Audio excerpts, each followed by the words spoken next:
Hello everyone, and peace of Christ all of you. I hope my voice is coming good and clear. Are we okay? Everything is good. People now they are confused, and there's many they are need to find their way, but they will come here. We have difficulty with the previous company, and look like our free use of their they don't want us to use a free one. They are trying to make us purchase. Today our topic is about how truthful the stories of a Prophet Muhammad, peace be upon him. Each time I see the stories of a Prophet Muhammad, sometimes I feel want to cry. I feel my heart is beating. Not only it's truthful, brothers and sisters, it touched your heart. Now for sure, the Prophet Muhammad, he touched other part of you during the story, especially when he speak about virgins.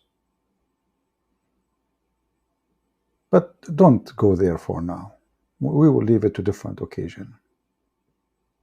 But for me, I wonder why the kuffar, the infidels, the haters of Islam, why they don't see the truth? Why? Honestly, why? I asked myself this question a lot, and I could not find an answer.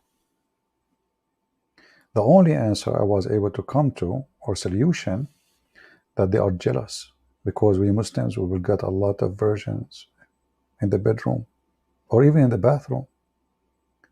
Actually, you open even under the drawer, you will find women there. You open under the sink in the bedroom, you will find women. She will say to you, meow, playing with you. She's a virgin. So they are jealous. The stories are amazing. And they are convincing. But some Muslims are leaving Islam, not because it's not convincing, but because it's convincing. The problem is, don't they say like, like there is a say, it says too much love will kill you, too much salt will kill you, too much sugar will kill you. Well, too much convincing will kill you. And this is what we are going to talk about today. So let me introduce for you the first guest, Dr. The philosopher, the scientist, Yasir Qadhi. Yasir Qadhi is a very well-known person that he is the one who dig in the dirt. And when you dig in the dirt, what you will get beside the dirt. You know what I'm talking about. So Yasir Qadhi, he is trying to find a solution for stories Muhammad, he said, 1400 years ago. And the Muslims until now trying to find a solution for them. Let us hear what Yasir Qadhi want to say. And let me know if the sound is good, please. The fact that they were blocked up is in the Quran. The fact that they're going to come towards the end of times is in the Quran and it's in mutawatir hadith. Okay, there is only one hadith, which is in Tirmidhi and others, but it's one isnad. One hadith, only one. Is the voice coming good? Is the voice coming good? So Yasir Qadhi, he come with a clear answer about Yajuj and Majuj. And Yasir Qadhi claiming that there is only one hadith, brother. Only one hadith in all Islamic books says that Yajuj and Majuj are alive. It is in a Tirmidhi, and this hadith have a problem. Listen carefully. The concept of Yajuj and Majuj in the Quran, nobody can deny that. The fact that they were blocked up is in the Quran. The fact that they're going to come towards the end of times is in the Quran and it's in mutawatir hadith. Okay, there is only one hadith, which is in Tirmidhi and others, but it's one isnad. One hadith, only one, that mentions that they are currently alive right now, and that they keep on trying to dig behind the wall, dig from the wall, and to and to get out, and to they don't say inshallah and whatnot, or the guard doesn't say inshallah. So there's one hadith like that only, and one hadith. Muslims, only one hadith. Yasir Qadhi, are you sure? Okay, let us give it a try. Maybe he's right. Maybe he's right. There's only one hadith, brother. There is only one hadith. And look how many times he repeated the story. There is only one hadith. There is only one hadith. There's only one hadith, and not only that, after that he says later he thought it's authentic, but later he discovered there's a problem with it. So let us go to the only one hadith. I just typed in the top here, Yajuj. That's it. I did not type anything. Only one hadith. And what we find? In the search engine showing 1 of 32. Do you see it? 1 of 32. How many of them are authentic and they are saying they are alive in the time of Muhammad? Read carefully with me. Today, Muhammad said, the wall, between bracket, the barrier of Gog and Magog has been opened so much. And Wahab, in order to explain, he made his finger of like 90 number, like with his finger. This is Sahih Muslim, and this is not a Tirmidhi. Only one hadith, brother. Only one hadith. He said it's in a Tirmidhi only. This is Sahih al-Bukhari. This is Sahih al-Bukhari. Okay? So this is not a Tirmidhi. And this is a Sahih Muslim. And this is Sahih al-Bukhari, because later he will say there is a problem with this hadith. But it's in al-Bukhari too. It says that a hole has been opened today in the dam of Gog and Magog. Let us continue. Sahih al-Bukhari again. So what he is maybe trying to say, it is the same people who report the story, but even that one is not true. Because if we read here as an example, we will see we have different reporters. It's not the same reporters. It's not the same reporters. And this is authentic. This is not a problem. This is Sahih Bukhari. And this is appear in many places in Sahih Bukhari. And the reporters here are different. Even Zainab, the daughter of Zainab, I think they mean Zainab bint Jahsh, the daughter of the donkey, the wife of Muhammad. She said, Allahu Akbar. The Prophet says an opening has been made in the wall of Gog and Magog like this. This is Zainab herself. And the reference continue and continue. And as you see, it is Sahih. It is Sahih. It is Sahih. And here Muhammad, he said that the Muslims will use the bows and the arrows and the shield of Gog and Magog as fire for 7 years. So this is not only confirming they are alive at that time, confirm they will be alive until the day of judgment. And not only that, they are using weapon, which is arrows and bows. And the Muslims, when they shoot arrows at the Muslims will have enough wood for 7 years. So, yeah, it doesn't say that, CP. And now the Muslim, they will try to answer. They say, okay, here in the hadith, it says that Hamza, the son of Yahya, the son of Hamza, reported from Jabir from Yahya bin Jabir, At-Tai. He took it from Abdurrahman. Abdurrahman took it from Nufayr. Nufayr, he took it from his father. He heard the Nawas, the son of Sam'an, and then he heard, etc. And we know all of us that Sam'an is a liar. So here, you see the stupidity of those people. And later, the same person, Yasir Qadhi, he changed the story. He is not talking about it's not one hadith, because he got himself busted. The Muslim, they can go and they will find that. What are you talking about, man? I mean, even the Quran says, what is that?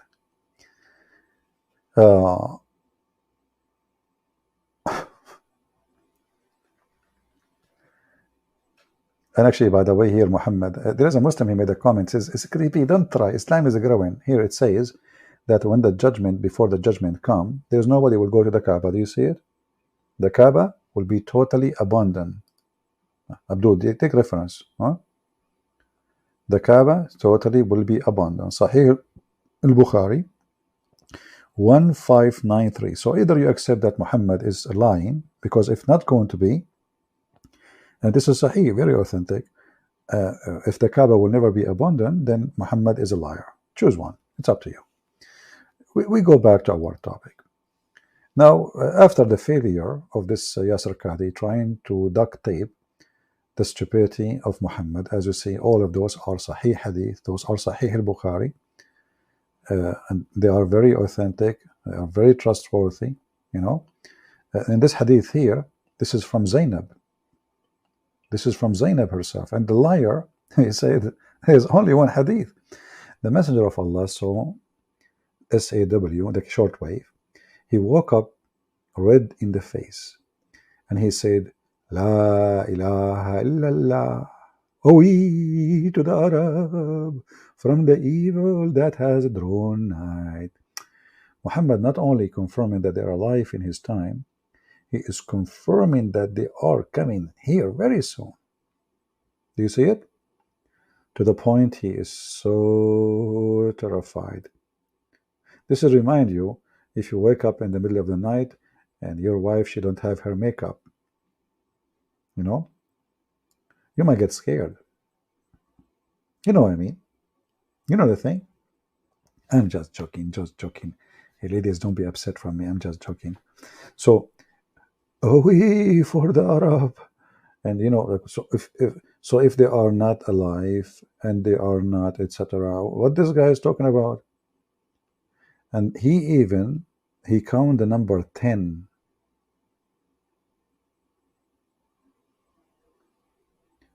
Ashara, the Muslim translate as his size of a hole.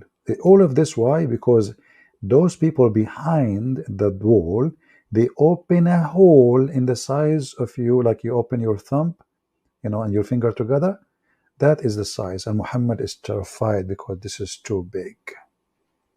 Too big. Oh boy. Yasir Qadhi, brother, it's only one hadith. It's only one hadith. Shall I keep going forever? It's only one hadith, brother. Only in a Turmudi, only, brother. Only in a Turmudi, brother. Yeah. Yeah. Only in a Turmudi. Yeah. Look. Only in a Turmudi. Yeah. Yeah. So let us find somebody else to help the situation. You know, between the Muslims, there is people who they are extremely smart and intelligent. They are like superior by nature. But it's not there in hand, you know, it's like they are born this way. You know, I don't know how to explain to you. It's hard to explain to you. But I will try. Oh, hold on. Why I want to try? I will get a very smart person. His name is Ali Dawah. His name is Ali, and his last name is Dawah. Perfect name for the mission. Ali Dawah, he decided to jump and solve this little problem. By the way, in the hadith, he spoke about a Muslim. He left Islam because of Yajuj and Majuj. He said he did left Islam, you know, additional to that, he left because of his sexual desire and women, you know. And you know, Abdul, Ali Dawah, I mean, Islam is sex movie, you idiot. But I mean, why anyone want to leave Islam for sex if you can have sex with 4 women in the same time? If this is the purpose. So at least, like, you want to make the person, they try to frame anyone who oppose Islam. Like, you know, they made a video about me, Christian prince, sexual, you know. I just asked a woman that your prophet said, she said, Jesus, he played with his mother boobs. She's a whore, obviously. And the Muslim, they, oh, Christian prince, sexual, you coward, liar. And now he is trying to frame somebody in his video. And he said he left Islam not because of this, really, because of his sexual desire. But look how Ali Dawah, he answered the problem. Listen carefully. This is deep. why do we have to understand everything in the context? Look at this. Why do we have to understand everything? I mean, think about it. Why? You know, the girlfriend of Mimi Hijab, I agree with you. Look at your face, mashallah, mashallah. So why we need, and look at this, why we need to understand everything? You just let me know why. Just give me a reason. I want to know your logic. I want to know how smart you are. Why you need to understand everything? Understand everything in the context where, why does it always have to be logical? Exactly. Why does it always have to be logical? The second we say Trinity, they say this is not logical. I mean, do you see the hypocrisy and the stupidity? Why this is have to be logical? Hey, Christian Prince, you worship three gods. Okay, 1 + 1 + 1. You know, did you forget the one who say 1 + 1 + 1? How it's going to be 1? Now, why it have to be logical? Is that the philosophy of the underwear? You know, Muhammad, when he used to wash his underwear, Muslim, they used to fight over the water of the underwear laundry. Can you believe it? Well, you can imagine how nice the smell is. It's a poo-poo, holy poo-poo. So why we have to be, and when we say to the Muslims, well, as long as you speak about logic, it's logical that God Almighty, he can be as he wish. When they want the Muslims, you don't have to be logical. For us, the Christianity, the answer is very simple. God, if he decides to be 1,000, one in the same time, who are you to tell him what he to be? Your God in the Quran says he's 1, you accept. If he says he's 7, you accept. You are just a hypocrite potato. And now you are saying, why everything have to be logical? Yeah, why? You know what? You got a point there. Look, the thinker. See, look at this. He touched the point where Muslims always in pain when they think. Do you see the pain in his face? When he think he is in pain. Why? No, just look at the face. There's a lot of pain. Does it always have to be logical? Why does it have to be something where we're like, oh, explain it to me logically, or I'm going to start doubting things? This is exactly why Shaitan fell into disbelief. When Allah, Shaitan. Are you sure not the Jews?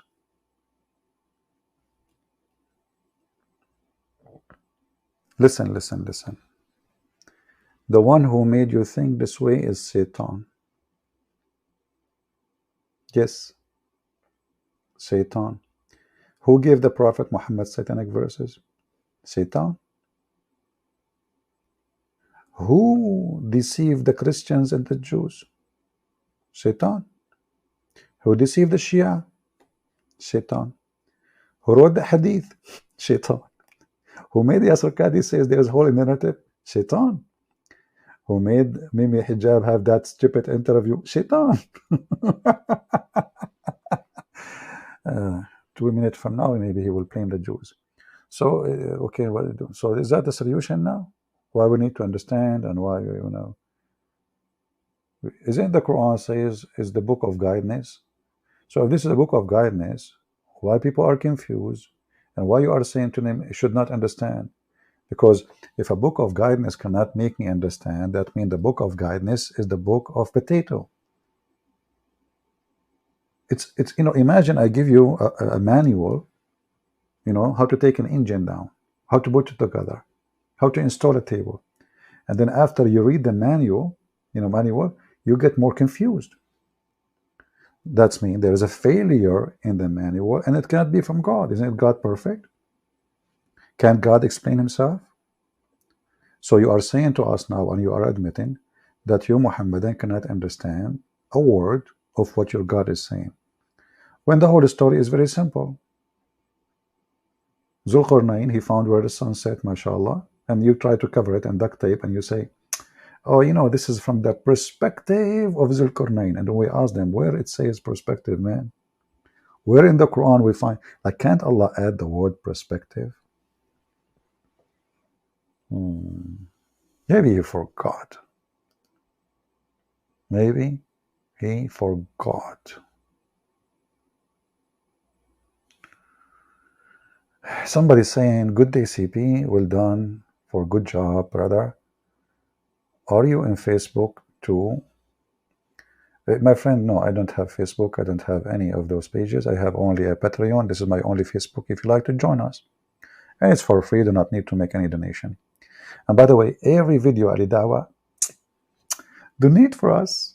Donate for us. And he want to feed the poor. Oh, boy. Yeah. Let us go back to our topic. So we do not need to understand. And stay stupid is better for you. Because simply, we cannot answer. As simple as that. Then we go more in details. Things is getting complicated.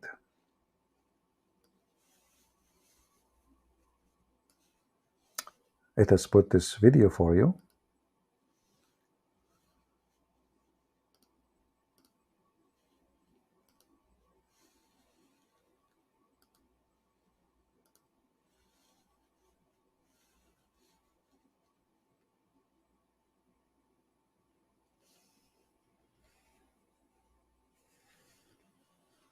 Okay, let us see. Aman Rabbi Aman. Aman Rabbi Aman. Turkoman, Turkoshman. I don't know what he is worshipping, the Turkish man. Yasir Qadhi, tell us what is going on, man. Please tell us. What is the situation? Issue of Yajuj and Majuj is actually, for our modern times, I would say, one of the most, if not the most problematic of the signs of Judgment Day. And it has caused many of our youth to question, to doubt. I myself have met people that have actually left Islam because of these types of tales. And we have to be honest and frank and not pretend as if this doesn't exist. Some of you are not accustomed to hearing people speak like this, but my philosophy is different. We are dealing with a crisis of people leaving our faith, our own children, our own young men and women. Hey, hold on. There is a guy in the chat, in the comment section, just today, he told me a lot of people converting to Islam. So what those Abdul, they do, if they convert somebody to Islam, they go to a foolish person and they show him things is not really true, like scientific discovery in the Quran, which is a joke. Amazing statement, Prophet Muhammad, he said, which mean the opposite. And if you are a fool, you are a fool. Anyone can scam you. Islam is a scam.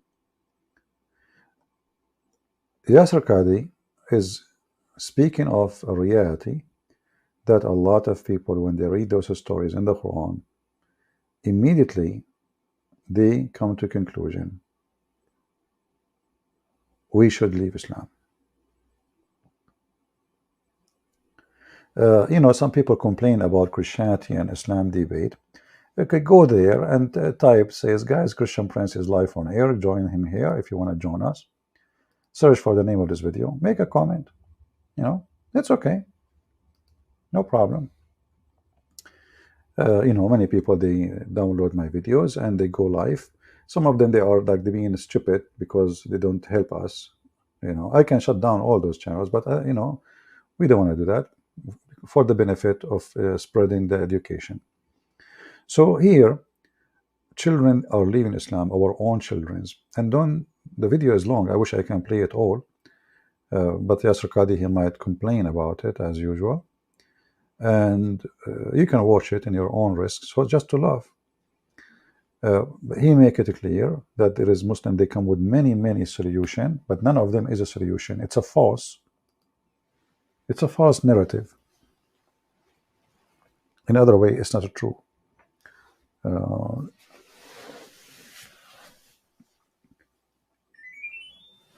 We need some air. So how we can fix it? We lie to our kids and we tell them something else. So some of the Muslims, some they say, oh, Gog and Magog, they are hiding under the ground. But the Quran says he built a wall between two mountains. What underground? You know, some Muslims, they say they are zombie. They are not a human like us. This is why they are under the ground. And some even they said, you know what? They are dead. They have a zombie disease. And maybe after like 1,000, 2,000 years, they will wake up. My friend, you are talking about your mother-in-law. This is not what is written in the Quran. So they try their best to find a solution for a stupid story. Muhammad, he copied from others. He put it in his book. And they try to solve it by lying to themselves, lying to their children. And the more they lie, the more they dig in the ground, the grave of Islam. Right? So look what Yasir Qadhi want to say. Let us see more. He is touching his nose now. And you know, when Yasir Qadhi, he touches his nose, that means boogers are coming. Of the reasons why is that we are not answering some of these issues that they bring, and we dismiss them. And I myself have discussed many of these issues with these types of people, and one of them, not the only one, but one of them is Yajuj and Majuj. So we have to be very clear and frank and think critically even as we look at our tradition. The issue of Yajuj and Majuj is something that doesn't just occur in the hadith. It is explicit in the Quran. Standard medieval interpretation of Yajuj and Majuj is the following. This is what you find in Ibn Kathir. You find it in the tafsir literature of Samarqandi and of Tha'labi, and basically this is the mainstream interpretation for our classical and middle ages of Islam. Ever since the beginning of writing tafsir, let's say 300-400 hijrah, up until pre-modernity, up until going to CE 1800s or whatnot. If you look at any book of tafsir, any book of history, the notion was the following. Yajuj and Majuj are a bizarre, exotic tribe in the nether regions of the world that have been trapped by Dhul Qarnayn thousands of years ago, and they're still trapped to this day. That Yajuj and Majuj are a living tribe, blocked to this day behind the wall that was built 4,000, 5,000 years ago. That wall miraculously is still there. People can see on the one side, and on the other side you have these savages that Allah knows how they're eating, drinking, replicating, whatnot, and they're still there for eons and eons and eons. This is the standard interpretation.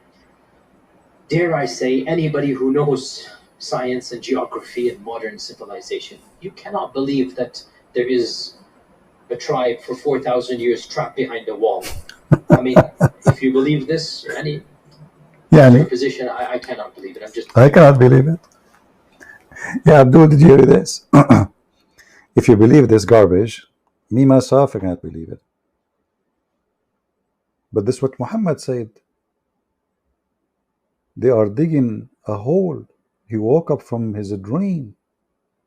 He saw them digging the wall. He said, "Awi to the Arab. A hole like this is open, bigger than the anus of Muhammad." So this guy is saying to you, if you believe in the garbage you have in your books, Muslims, this is your stupidity. Like he don't dare to use the word, but this is what he mean. He said, "I cannot believe in such a thing. This is stupid." Let us hear it again. Maybe you are slow. Not maybe, you are. A tribe for 4,000 years trapped behind a wall.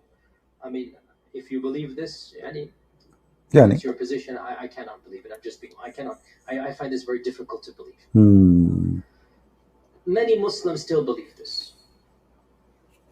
I have nothing to say to this. If you believe it, I have nothing to say. Come on, cut the crap. I can believe it, and they believe it. We got that. Why you repeat yourself? But guys, let us go to the Quran and see how stupid this religion is. But isn't this is what the Quran is saying, that they are alive? Clearly saying that. If we go to the Quran, let us go there, and I will put it for you on the screen. Give me a minute. Let us open the page first. If you believe this. I'm so glad that the goat did not eat chapter 18. I will be reading myself, I will be so upset. I will be really so upset.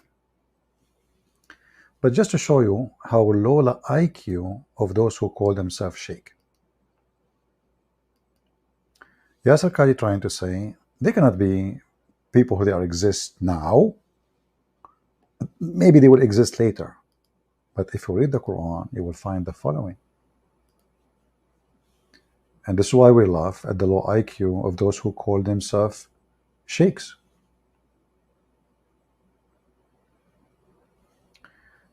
When Zulkarnain, he arrived, he found a group of people next to two mountains. And those people, they are so stupid, they don't understand the word.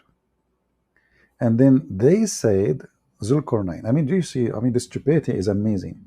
You just said a second ago, like hardly, they don't even understand the word. And then they said, Zulkarnain, verily Yajuj and Majuj, Gog and Magog, doing great mischief. And suddenly they became wise people. What happened to the people who don't understand the word? Oh boy. They don't understand the word.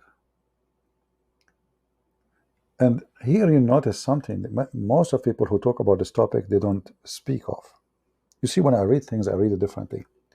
And I want you to tell me if you agree with me, if you ever heard from anyone beside me what I'm going to say. The Muslims believe in destiny. Is that correct? Everything is a destiny. Those people are not believers. But suddenly they are wise and they are doing the act of God by telling Zulkarnain, who is a prophet of Allah, sent by Allah, what he should do with the enemy of Allah.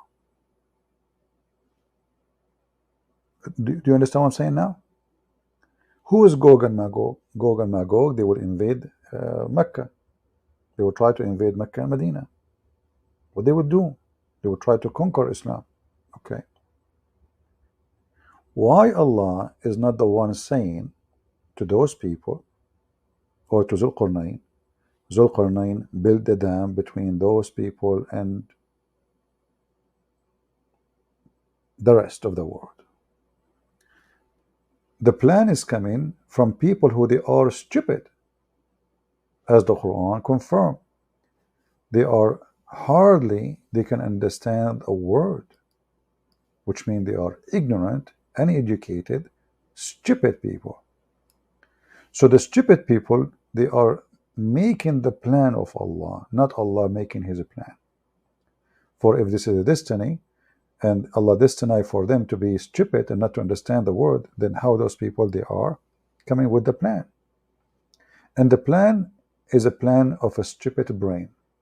And Allah agree with it. But look how stupid it is. They are asking him to build a dam between two mountains. As you see, there's two mountains. But how building a dam between two mountains can stop such an aggressive army? Let us say we build a dam between the army of Putin and the army of Ukraine.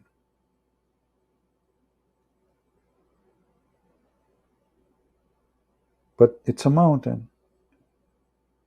Why do they need to dig even in the dam when they just can climb the mountain? Have you ever heard of people climbing the Himalaya, conquering the Himalaya? And they are human.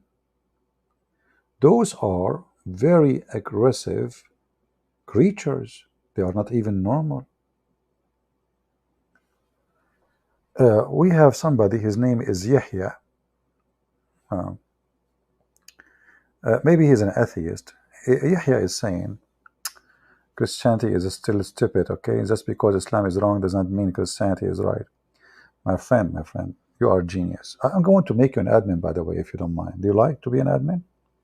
From now on, you are an admin in my chat when I am not chatting. That's it. But look at your stupid name, you idiot. Your name is Yahya. Do you know what Yahya means? If you don't believe in Christianity, so you donkey, go change your name, because this is contained the name of the God of the Jews who will save you. So you don't believe in Christianity and you are laughing at your religion, Islam, but yet you call yourself Yahya. Obviously, because you are a donkey, you do not know what the name means. So go change your name, switch to anything, cow, spider, Spider-Man. Here we go. We got your name. But you use the word Yahya. Like the Muslim, by the way, they have names. They don't know what, they have no idea what those names mean. Like Zachariah. Like, do you know what Zachariah mean? So Yahya, you are an admin from now on. Just tell your mom, okay? She will be proud of you. Anytime I am not chatting, you are the admin in the chat. All right? Yeah. May you are knowledgeable, man. So until he reached between the two mountains, he found before near them there is those two mountains, people who don't understand the word. Then suddenly they speak the language of Zulqarnain. That's it, right away. They speak languages, brother. They said, Dhul-Qarnain, verily, Yajuj and Majuj, Gog and Magog, they are doing great mischievement in the land. Shall we then pay you to repute? Suddenly they, like, what do you mean pay you to repute? The guy, he conquered them. Guys, can you believe the stupidity? The guy, he just took them all. I mean, this is Zulqarnain. You are going to pay Zulqarnain, Alexander the Great, to build that. Somebody told you that Zulqarnain, he is a contractor? Somebody told you. I mean, this guy, he just conquered the town, and they said to him, "Shall we pay you so you can build for us a wall?" Zulqarnain, he says, "Okay, you know what? I can do fence. I have a license from the city. I can build fences for you. Okay, how big your yard is? Let us measure together." I mean, the guy, he conquered them. Even the Quran says either punish them or have mercy on them. So what do you mean pay him? All of them, they are owned by him. This guy, he take the whole country. Everybody there is his slave. And now you are offering the guy, can we pay you? Zulqarnain, he says, oh, you have a credit card? What do you want? Or can you build for us a wall and we will pay you? But do you see how naive, how stupid the story is? But usually, when people read, they don't notice the details. Do we agree? How many of us notice that how stupid it is to ask someone like Zulqarnain, which is Alexander the Great with the two horns, to pay him to build a wall?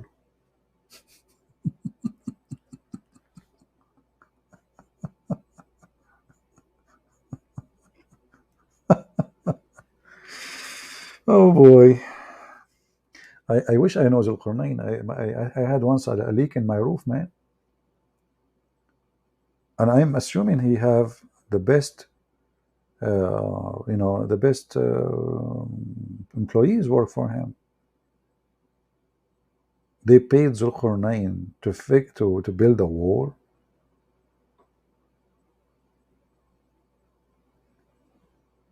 So always when you read those stories, you try to slow down and think deeply. Don't just read and go over it. Read. This is the most powerful king in history, maybe. And not a bunch of savage, as the Quran described them. They are telling him to build a wall and they will pay him. By the way, who of you can build walls? The only requirement, you have to be the king of Africa, Middle East, Europe, control Persia, and that will be the qualification for you to pay you. Okay? Yeah. So this is one of the stupid things here. In order that you might eradicate barrier between us and them. Okay. Why didn't ask the Qurnayn to kill them? And in the same time, people, uh, if Zulqarnain, he just conquered those people, so those people, why they are worried if they have the greatest army in the world? Take notes, honestly. I want you to take notes, if you don't mind. Or maybe somebody can take notes and put them in the chat together, like after you finish them all, post them in the chat. And maybe Phil, he can do that. He's a very good, this guy is a very smart man. So, if they are very aggressive, and Zulqarnain, he came with his army, what about we ask Zulqarnain to attack them and kill them? Secondly, do we even need to do that? The guy is there, they will attack him. Number three, how those people, they allow Zulqarnain to build the wall? What they were doing when he was building the wall? They went to sleep? They were in vacation? You know what? Maybe it was Saturday.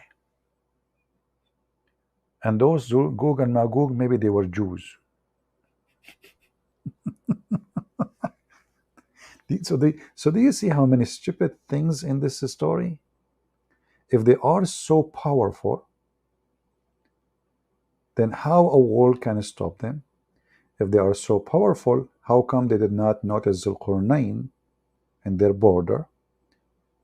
If they are so powerful, how come they did not do anything to stop this person from building the wall? And then we continue. Zulqarnain, he said, well, whatever Allah he gave me, to establish, I will establish, help me. And I will help me with power. It says in Arabic, biquwa.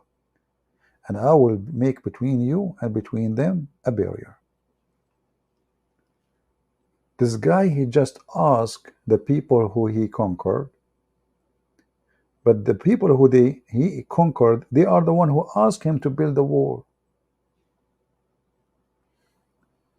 We continue.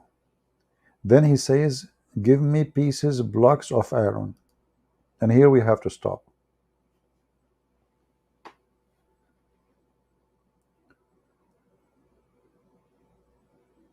He built a wall made from iron between two mountains.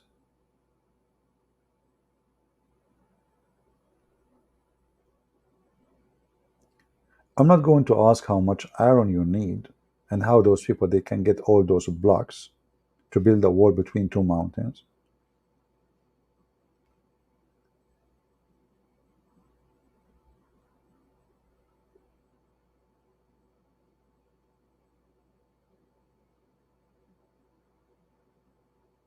I'm not going to question how stupid to use copper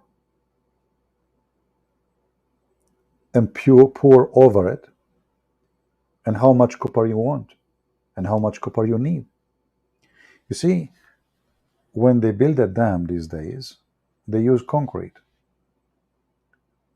and they use millions of tons of concrete. We are talking now about the whole dam is made from iron and copper.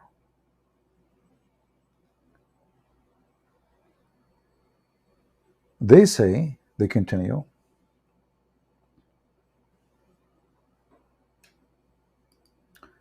after he built the wall, Gog and Magog, they cannot make a hole in it. Here you notice that Gog and Magog, they did not notice the wall is going to be there. Looked like maybe Alexander the Great, he went to sleep, he woke up in the morning, they found the wall there, and the wall is between two mountains, which is impossible even if you have today technology, even if you have the biggest company in the world with all the crank and those big huge machines. This is impossible. Nobody can build a dam. And we are talking about a human being who don't have trucks, just to melt. Like this guy, he said, bring me blocks of iron. But he just described them, they are stupid. How they have a blocks of iron? People who have blocks of iron, they are not stupid. They must be advanced. And why at that time those people, they have all those blocks of iron? Is that how easy it is to find iron?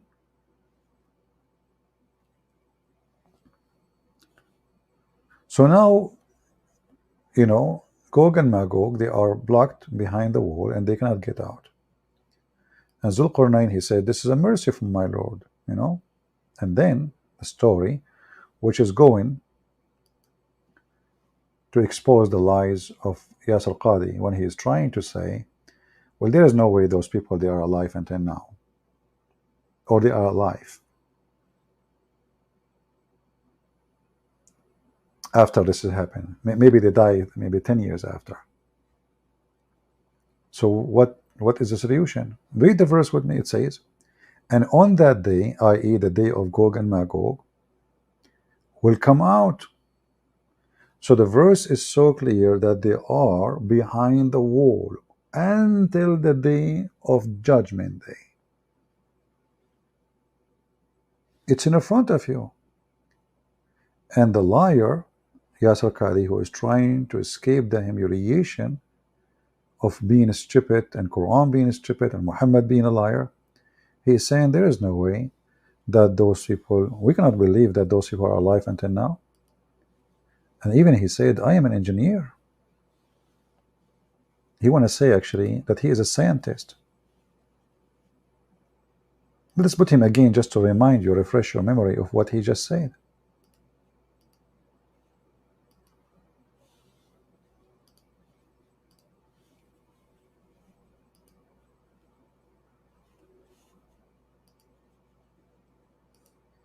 Many Muslims still believe this.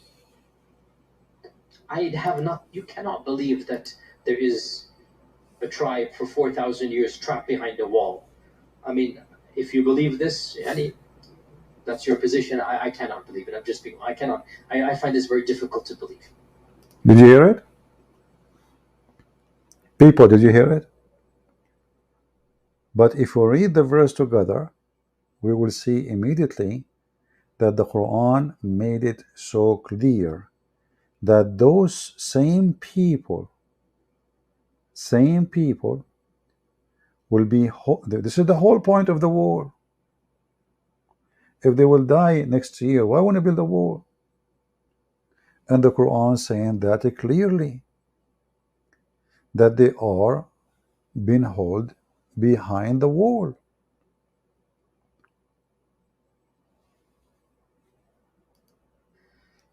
Many Muslims still believe this. I have nothing to say to this. If you believe it, I have nothing to say. I don't believe it, is all I'm trying to say. I'm not trying to dismiss any person's belief, and this is the belief of medieval scholars. If you still believe that there's a big wall that is lasting for thousands of years, and by the way, no human structure is that fortified for 4,000 or 5,000 years that nothing happens to it. Even the Great Wall of China needs to be built up or whatnot. It doesn't work that way. But anyway, if you believe, and anyway, so this is what can I say? If you believe it, you believe it. What I can say? Hey Muslim, did you hear it? Do you believe in this? Yasir Qadhi says, what I can say? Okay. And then what is the solution? What is the solution? If you don't believe in this, you are stupid. Let us hear more. Maybe he have a solution. I am somebody who, what can I say? My mind doesn't believe this. Others have said, we need to reinterpret Yajuj and Majuj metaphorically. Oof. And this goes back to another thing that I kept on stalling when we talked about the Dajjal, because I wanted to talk about it with Yajuj and Majuj. and that is this newfangled interpretation. And it is newfangled. You do not find it in pre-modernity. This is a very modern interpretation. It only begins in the 60s and whatnot, and it has now become common, very common. So much so that many famous people, many mainstream people, are explicitly or implicitly saying it in this land and in some islands in the Bermudas as well. There's a famous person who is well known for this type of theory. No names mentioned. That's not my philosophy to mention names typically. Where they say Dajjal and Yajuj and Majuj are symbolic. Brother, he built a symbolic wall from copper and iron. Hey, by the way, Yasir Qadhi, do you receive donation as symbolic dollar or real one?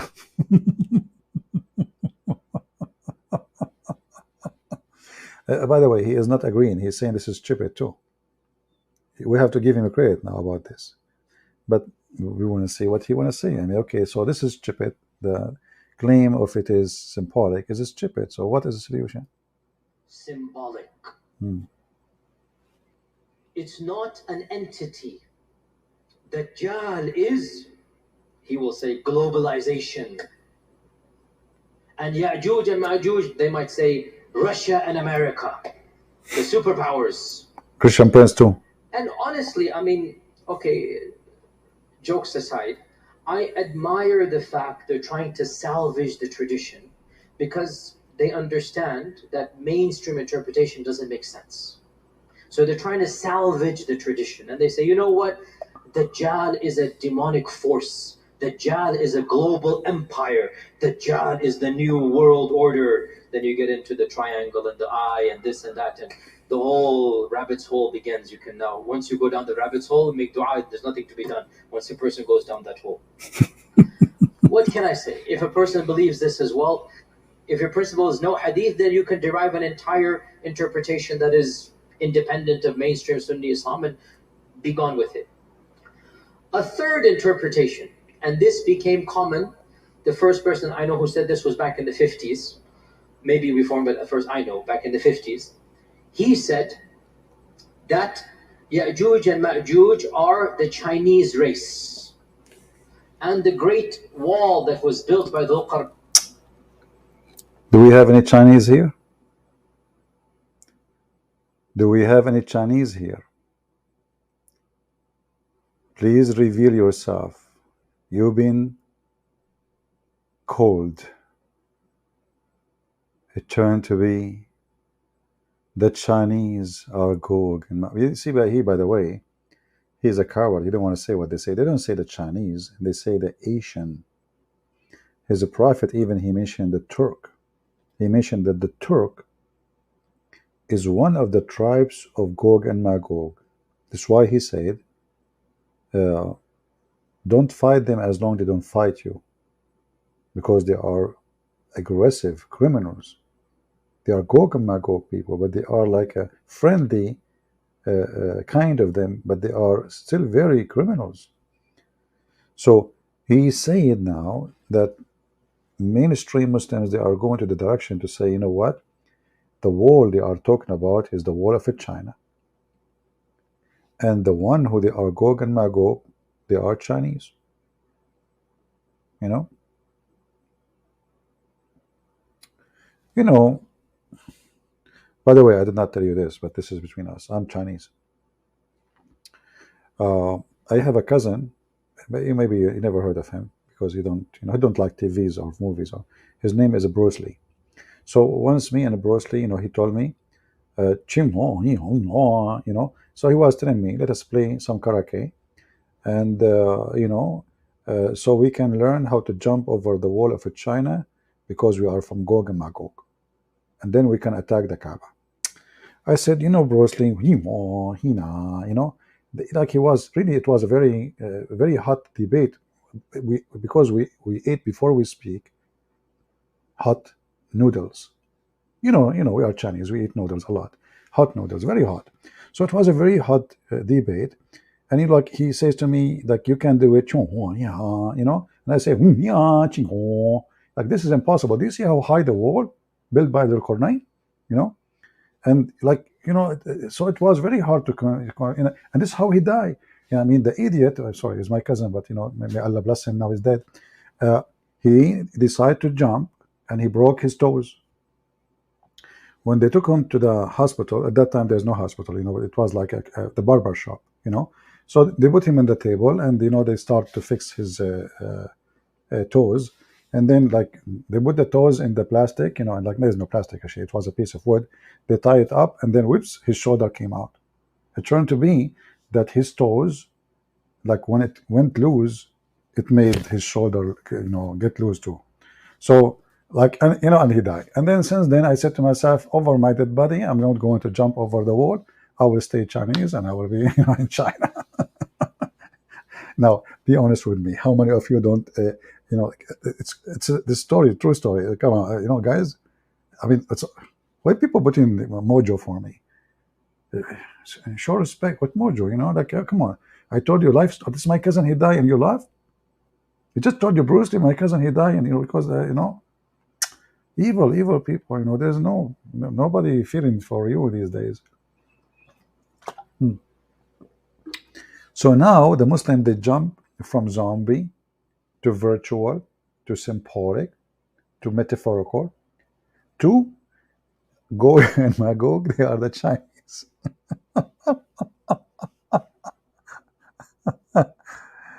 Oh boy. I don't know. True story. They are the Chinese. But there is Chinese Muslims. Did you Muslim, you say Gor and Yagur, Magor, whatever they are. Yagur, Magor. Oh, okay. That Yajuj and Majuj are the Chinese race. And the great wall that was built by Dhul Qarnayn is the wall of China. Where does one begin with the problems of this interpretation? Where does one begin? There are so many problems with this interpretation. I mean, of the problems of this interpretation is that we know exactly who built the Great Wall. And he wasn't a believer in Allah. Jin Shu Shuao. He wasn't a believer in Allah, the famous emperor. He was one of the pagans of the, Shinto, whatever religion it was.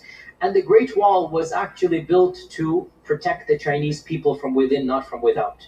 And the Great Wall is not a barrier that is impenetrable. People go in and out all the time. In fact, gasp, shock, I myself have gone in and out of the Great Wall. You must be kidding me. You, Yasir Qadhi, you went through the wall of Gog and Magog yourself. I mean, you stupid people, what's wrong with you? Everybody knows that this wall is a border and have the hundreds of gates. So what do you mean? I mean, look what we are discussing. Look the stupidity of this religion. We are in the time 2022, and we are discussing if that the wall of China is China, Gog and Magog. I mean, this is a wall, people. So how all those Christian missionary Western, they went there? How the Arab, they do trade business with the Chinese? I mean, have you ever heard of the Silk Way, Silk Road? They don't have a brain, man. They don't.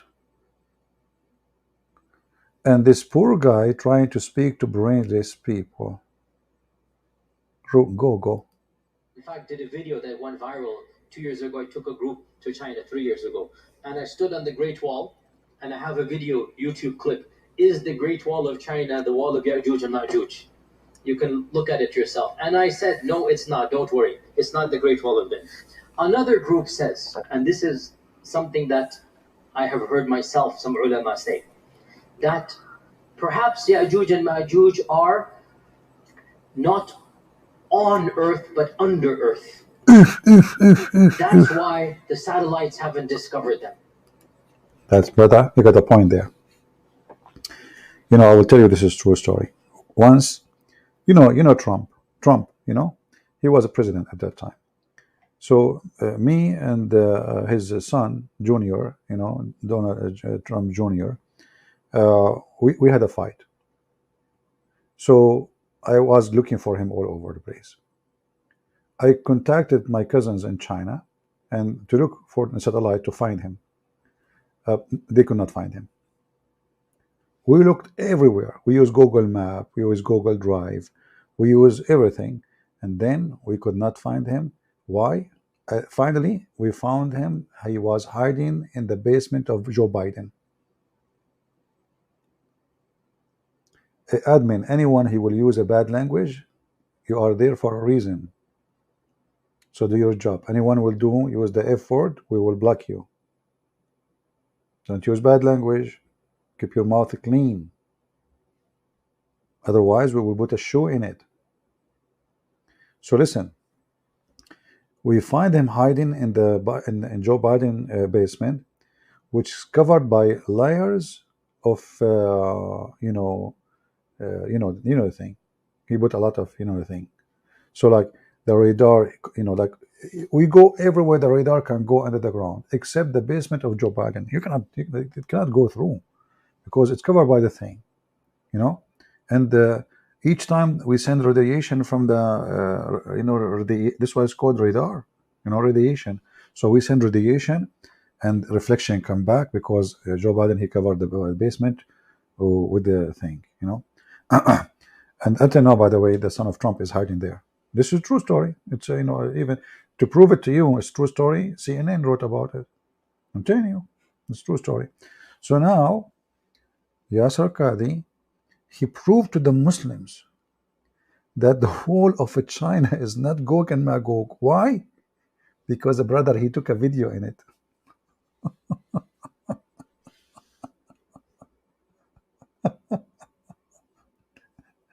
Oh boy.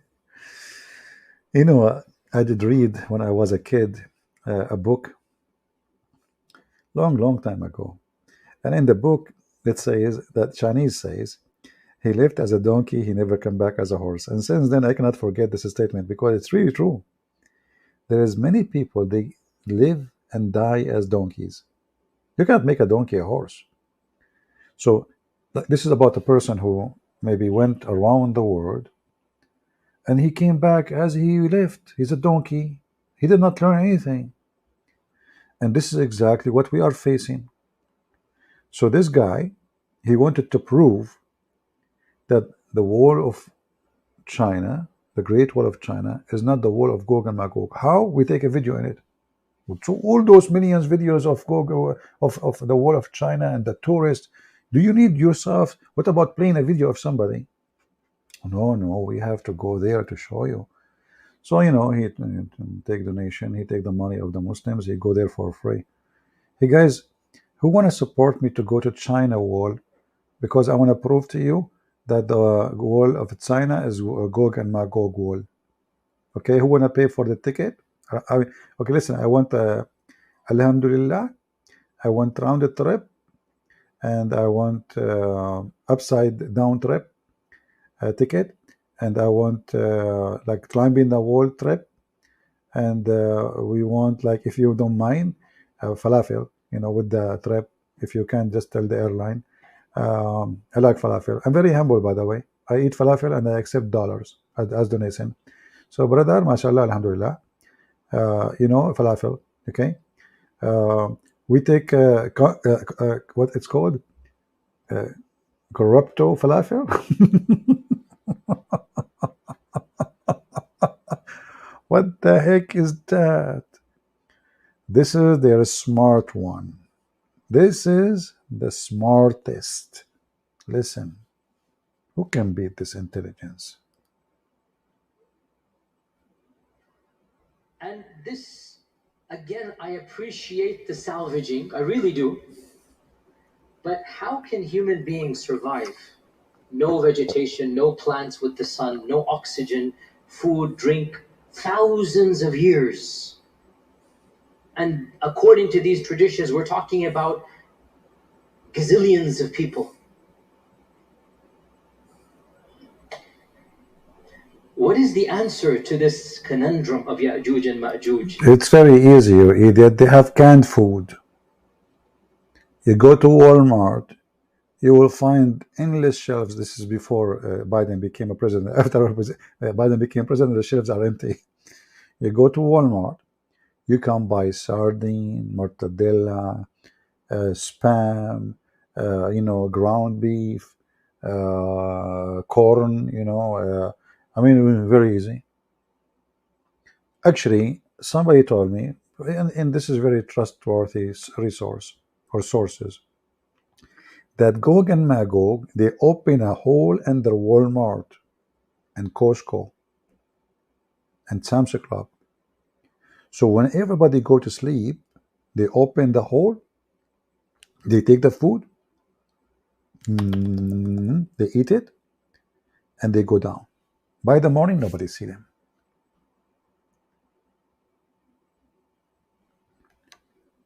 People, do you notice the struggle, this religion and the followers? So Islam in appearance, like when the Muslim they speak about the religion, how confirmed they are, how firm in their belief, this is totally fake.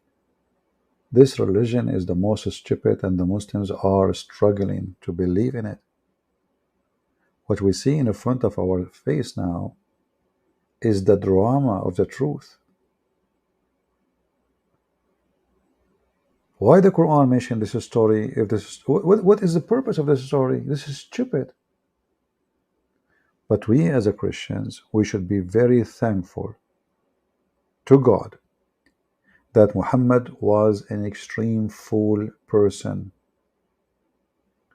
Any story he hear, he put it in his book claiming it is coming from God. Will be harder for us to expose the stupidity of this cult if Muhammad was a little bit smart. But thanks to God, the true God, the Messiah, that Muhammad is so stupid to the point he added those stories to his book. And I'm so grateful to the goat who ate the Quran according to the hadith, that she did not eat chapter 18 in the Quran. Imagine if this goat, anybody have a goat here? Anyone have a goat? If you have a goat, goats, they eat anything. I mean, they chew anything, literally. This is why actually they are dangerous for trees, for the wood. They can destroy the wood, because what they do, they eat the cover of the trunk, they eat the leaves, they eat anything. They climb everywhere. Plastic they eat, garbage they eat. I mean, they are a chewing machine.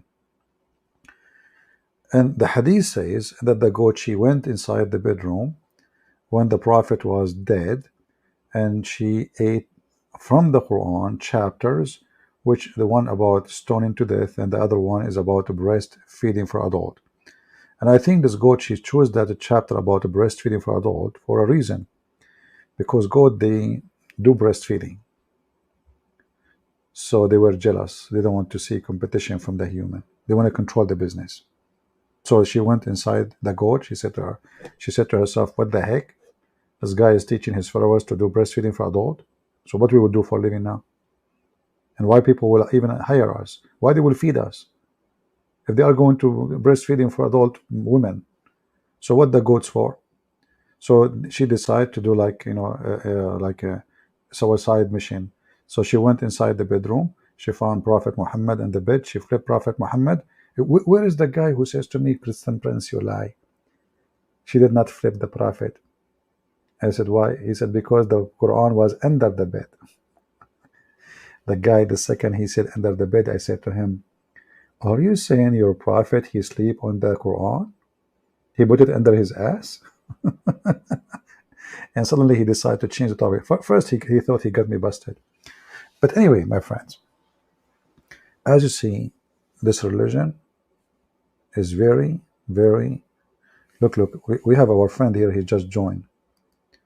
We take a break. Hey, Anok, how are you, my brother? This remind me many years ago when my English was really, really funny. So I go to chat room, and I want to be friendly. I just learned English, so I say to them, hi, like, hello, hi guys, And right away they start cursing me. They bounce me from the chat room. And I say to myself, those Americans are really evil, brother. I just say hello to them and they are screaming at me using very bad language. I did not do anything. So I went to the second chat room and I said, hello, guys. And they did exactly the same. They start cursing me. They kick me out from the chat room. And I don't know what I was doing. What's wrong? Why is those people? And then I find out that my English skills was really good to the point I was saying this. I wasn't saying hello, guys. I was saying,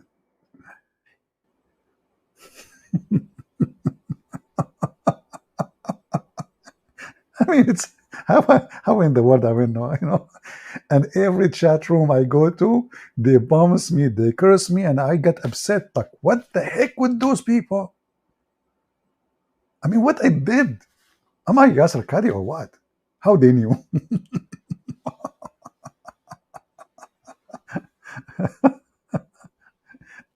Okay, I hope you enjoy the break now. We'll go back to the true story, the true side of the story. All right.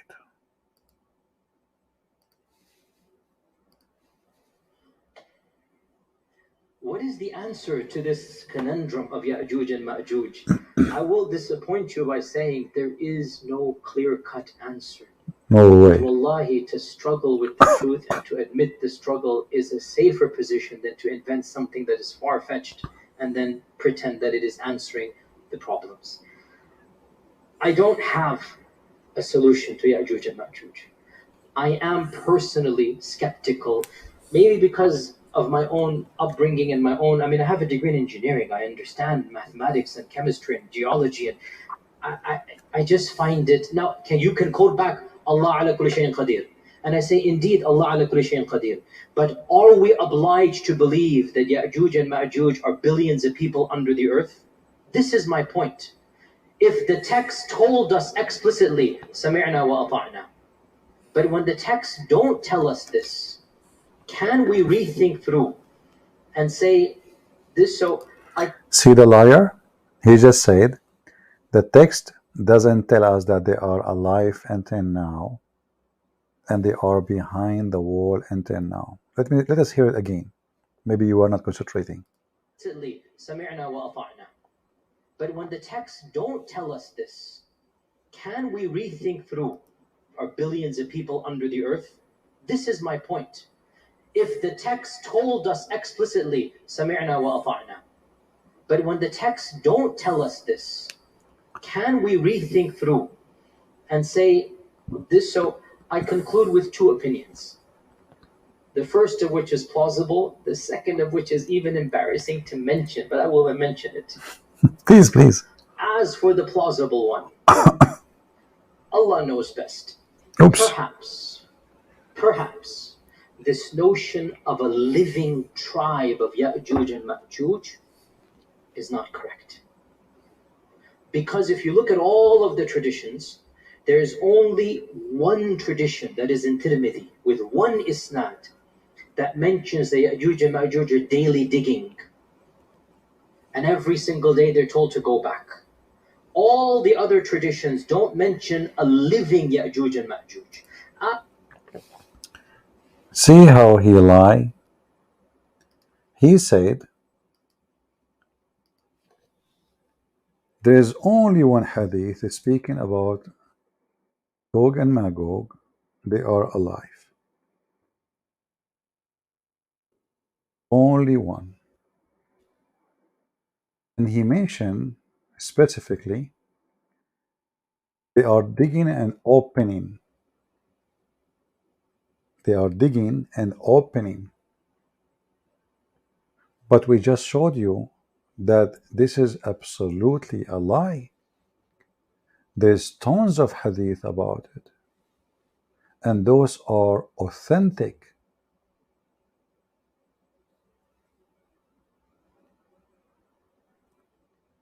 If Christian Prince is the one who says there is only one hadith, the Muslims will make a lot of a drama about it. Did you hear what Christian Prince is saying? All those Muslims listen to this guy. Nobody have a phone. Just type it. Type the word Gog, Yajuj, Majuj. Type one of them in your, Muslim Sunni website in the search engine, and then you will find that Gog and Magog is all over the place. Why we, the Christians, we can find it, and they, the Muslims, cannot? There's only one hadith speaking of the existence of Gog and Magog alive in front of you. Let me put it on the screen.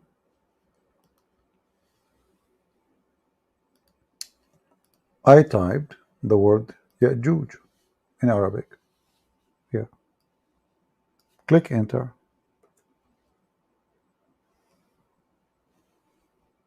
Only one hadith in a Tirmidhi.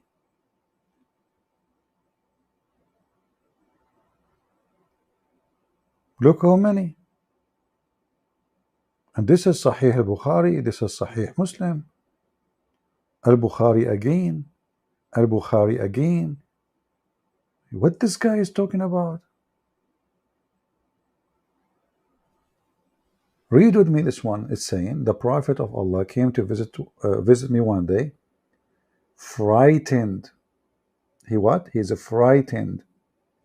And he said, La ilaha illallah. There's no God but Allah. The Satan. We to the Arab, because an evil which has drawn near. Today,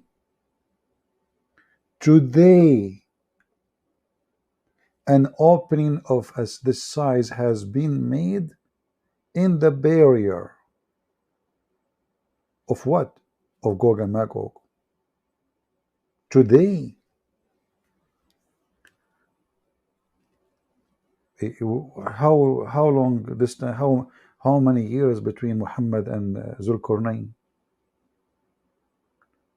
You see how Yasir Qadhi, he is trying, supposedly he is the smart between them, trying to fix it. He make it blind, and now more people will leave Islam.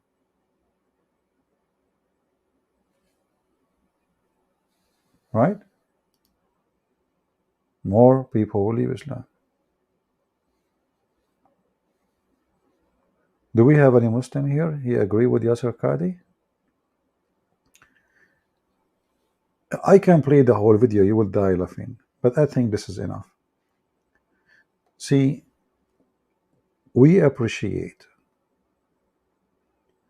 the stupid Mimi Hijab, the stupid Ali Dawah, the stupid Yasir Qadhi. Those are the very great help for us. And not to forget to mention Zuzu Naik. Their stupidity make it easier for us. If I am the one who says Muslim leave Islam because of this story, Muslim, they will, maybe we are not going to listen to this guy. But now we have witnesses from inside the cult witnessing that this is stupid belief. And now, because it's a stupid belief, we have to duct tape the belief.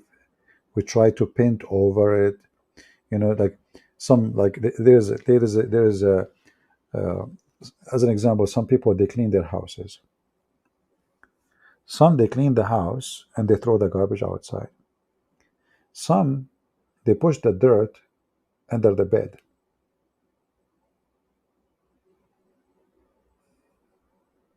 This is what the Muhammadan they do. They put the dirt under the bed and they think, if we hide it, if we deny it, the dirt cannot be seen.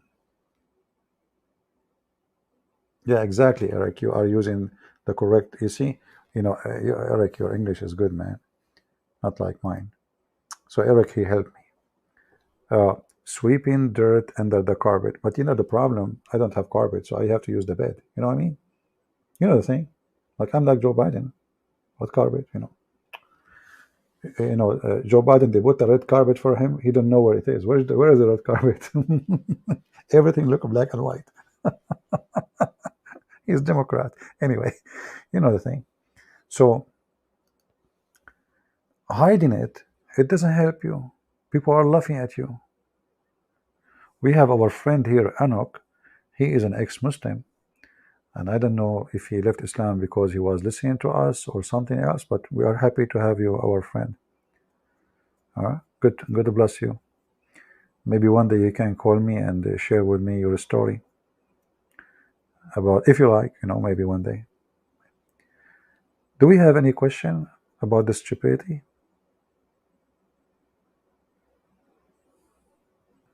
Anyone?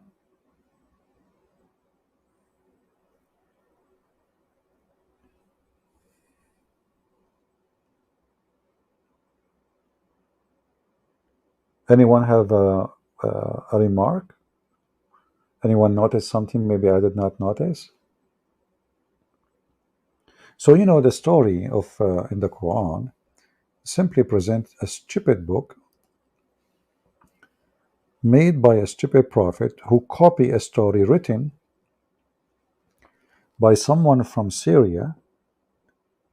It's a fiction story about Alexander the Great. He found where the sun set. He found where the sun rise. He built a dam. It's a fiction story. The stupid Muhammad, he took the fiction story and he put it in his book. And we are so grateful that this man is stupid.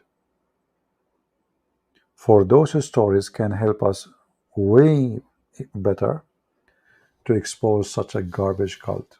Violent, disgusting, racist, hateful teaching machine.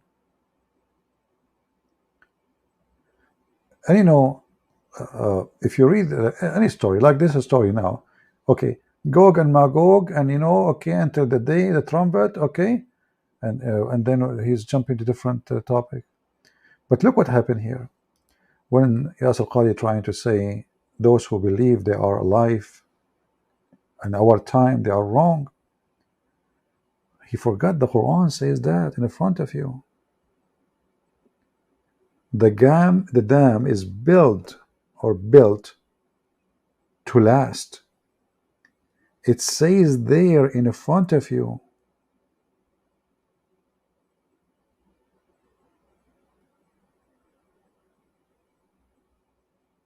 When the promise of Allah come down, He will level it.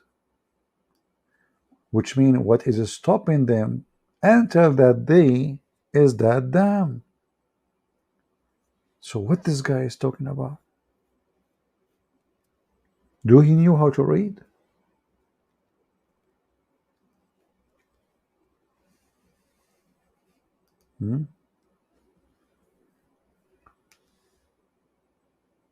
Yeah, exactly. If I am the one who said there's only one hadith, the Muslim, they will make a movie about it.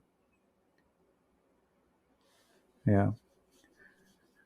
Do we have any Muhammadan here?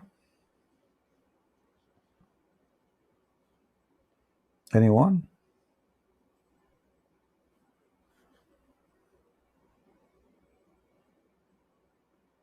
Well, Gog and Magog in the Bible is not they are not people. This is a location.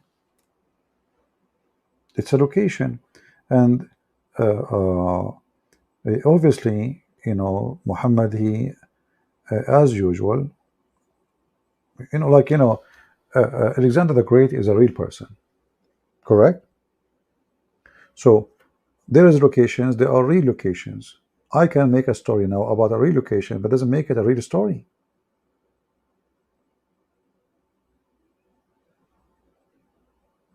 If I make a movie and the movie include Washington DC, it doesn't mean Washington DC is not a true Washington DC because my fiction story is a fiction story.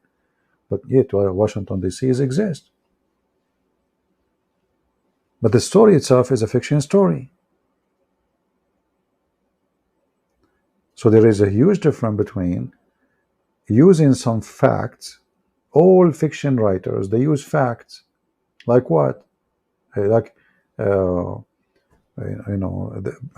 an example, you read about, you watch this movie Harry Potter. There's a lot of in the story, maybe 90% is a stupid things, right? Crazy stuff. But it's a fact. People eat. It is fact. It's people need to sleep. It's a fact. There's many things in the movie. They are true. Human. They eat, sleep, drink, etc. Get killed, die. But there's a lot of things is not fact. So fictions doesn't mean that the whole story is 100% fiction. So, and this what Muhammad he do. Sometimes he take the whole story, which is a fiction story, which mixed with some reality, and he make it all as a real story. There's a video of Ali Dawah. He was speaking to someone. He's a Kurdish like him. So the guy, he said to him, he don't believe in Islam, and he said, as an example, the story of the 7 sleepers. If you read the Quran, you would die laughing about this story. What the purpose of this story? The Jews, they came to Muhammad. They said to him, okay, Muhammad,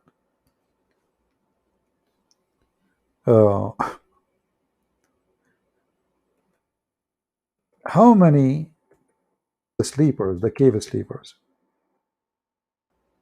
What happened to this page? It's not functioning. Okay. The same chapter, the same garbage chapter. This chapter is a priceless. So they come to Muhammad, and they said to him, okay, Muhammad, how many the numbers of those, the sleepers in the cave? But the sleeper of the cave is a fiction story. Now, some naive Christians, they believe in it. They say this is true. Regardless, if it's true or not. If you read this story here, some, they say there were 3 and their dog is number 4. In language, this is wrong. You cannot say the dog is the 4th. You say the 4th if he is a human, the number 4 is a human. But you don't count the dog as number 4th. And then other, they say there were 5 and their dog is number 6. Okay. Doubtly guessing at the unknown. Did he just say the unknown? Did he just say the unknown? Doubtly guessing at the unknown. Less than 10 seconds after, he will say the number is known. Read. Yet other, they say there were 7 and their dog is number 8. Say though, my Lord know best their number. And a few other people they knew. He just said it's unknown. He just said Allah know the number. So what the purpose of this? What about you tell us the number? What is the point of this story now? What we learn? Why telling us the number is something complicated? I mean, are we hiding now the day of judgment? Are we hiding which day is going to come? Are we hiding the date? It's just a bunch of guys sleeping in the cave. Okay, how many there are? Why it's so hard to tell the number? Because Muhammad is a liar. He was afraid to say the number, so they will get him busted. He did not know the number. So some, they say there are 3 and their dog is number 4. Some they say they are 4 and their dog is number 5. Some they say they are 6 and their dog number 8. And some they say they are 7 and their dog is number 8. Some they say they are 8 and their dog is number 9. Some, you guys come tomorrow. Some they say they are 10 and their dog is number 11. Some they say they are 50 and their dog is number 51. Some they say they are 52 and their dog is 52. Like, what the heck? What is their number?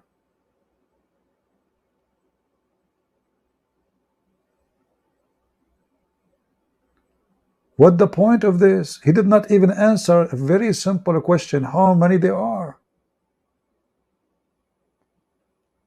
You see, we are not counting ants to say the ants is impossible to count. You know what I mean? Like I'm not asking a prophet to say, okay, how many ants in this, I'm asking you the story you just mentioned, okay, how many there are? Are they 6? Are they 5? Are they? And then he received an answer from Allah. And the answer says, you know what? Um, None knows them but a few. But he just said they are guessing at the unseen, the unknown, actually.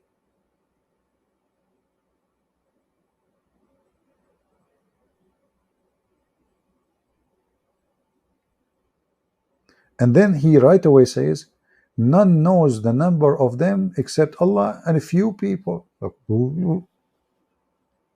There is a few people, they knew the number.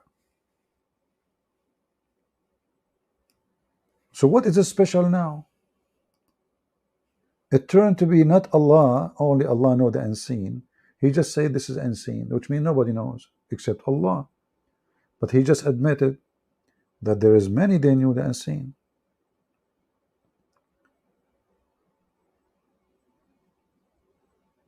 Right?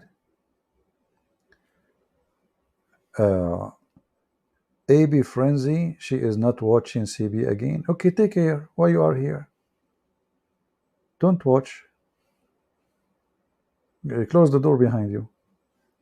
So guys, my Lord know best their number. None knows them but a few. None knows them but a few. So now we admitted that the knowledge of Allah is the same as the knowledge of a few. And all this drama is about knowing the numbers of the guys and their dog. That's all. The whole drama is about what? The dog, how many people and how many, and the dog. This God in trouble. He cannot answer. So it's sometimes you ask yourself, if a human being is a human being,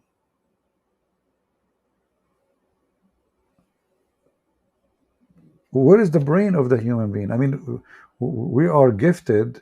God, he gave us a gift. It's called a brain. Why nobody want to use it?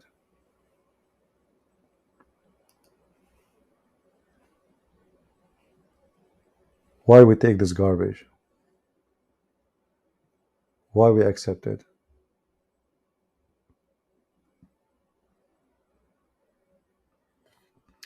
Anyone have a question?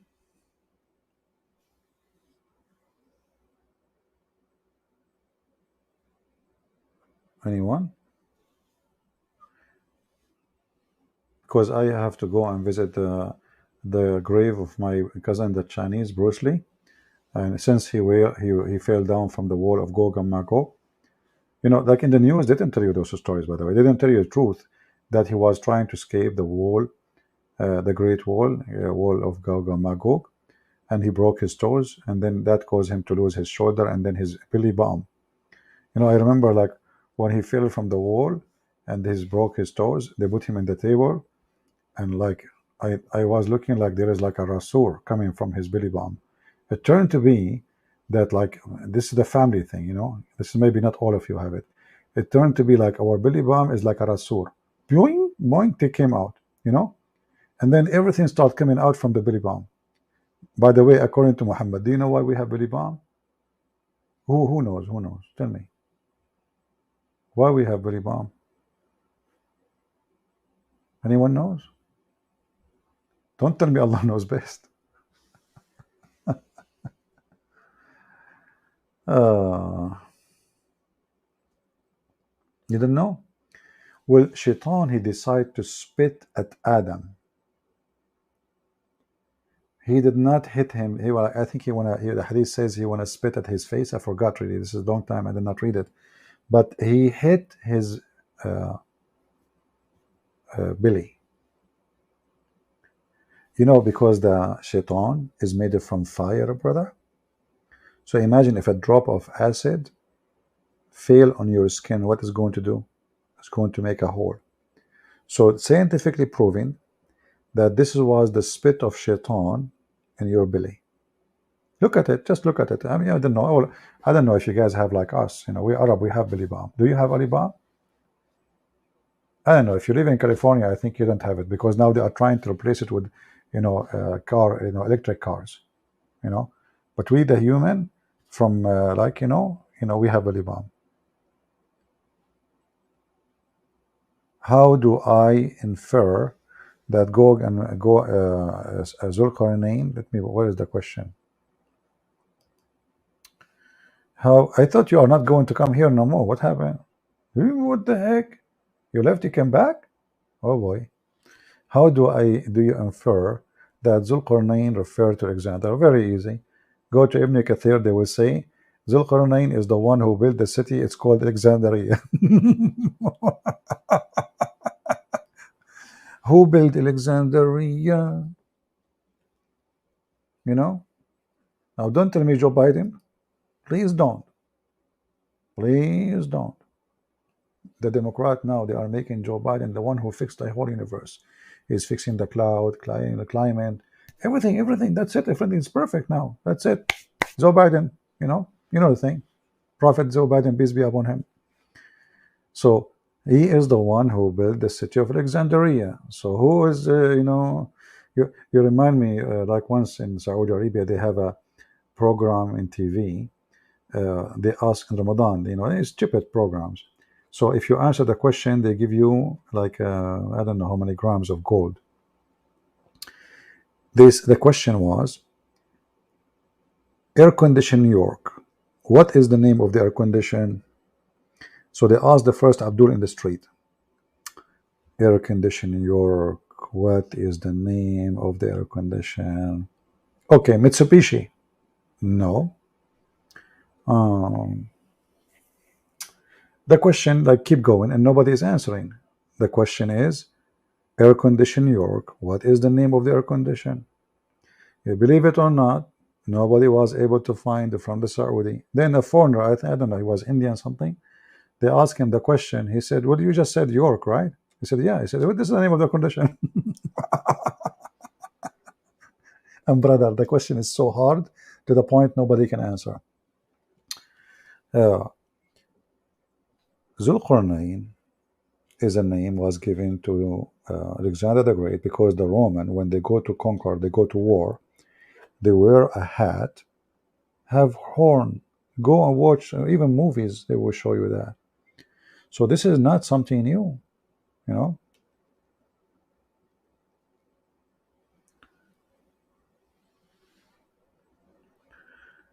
Yeah.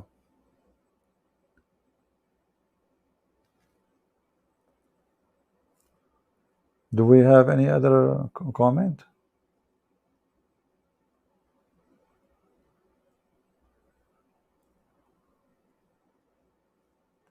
Yeah, Zulqarnain mean the man with the two horn. As simple as that.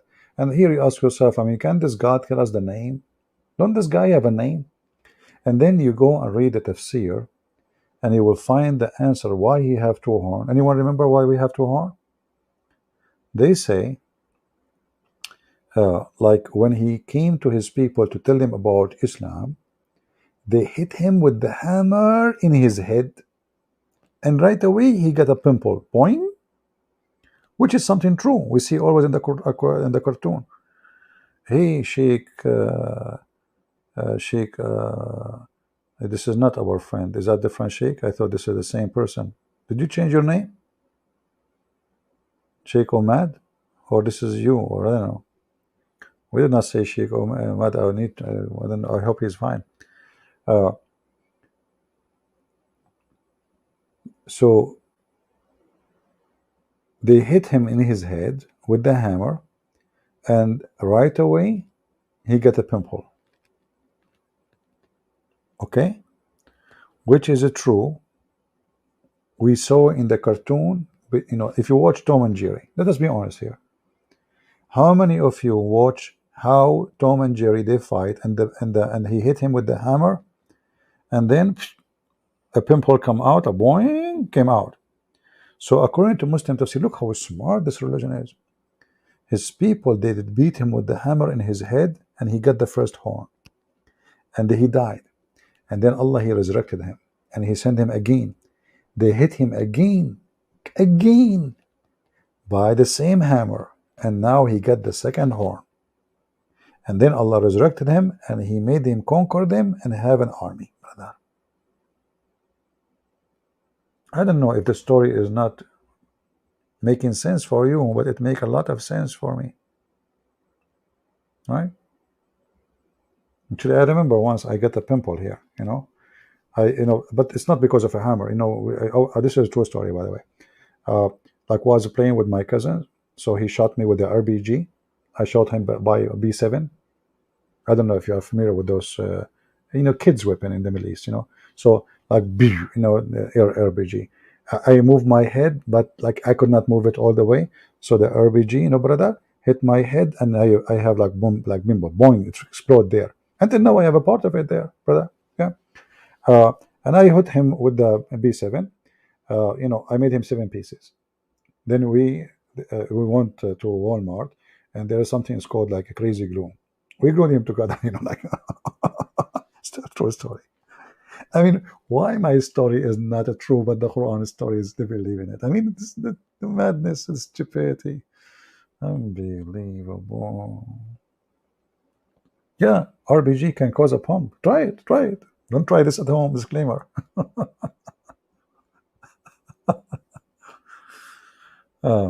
Is this a supporter of Islam channel? Sure. We support Islam non-stop. Do you want Islamic gas? We have. You want Islamic food? We have halal. We have halal text. We have halal video. We have halal mut'a. We have, you name it. Just ask for it.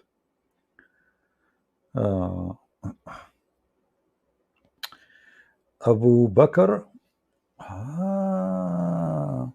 Matthew 13:13 speak about me. MashaAllah. MashaAllah. Yeah. So do you accept Matthew 13:13? Abdul? Do you accept it? Say yes. Be the man. Can you?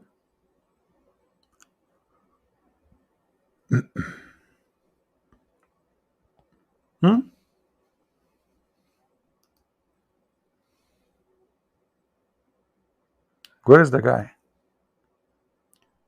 Abdul. Do you accept 13:13 in Matthew? Be the man and say yes. Are you there?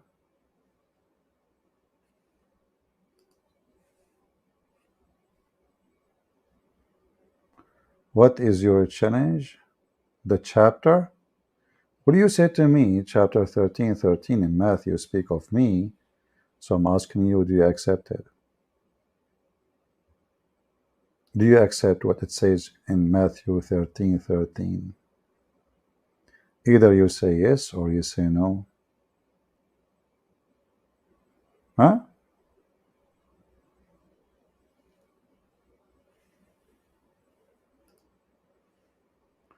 Okay, maybe he's just a kid. Do we have any real Muslim?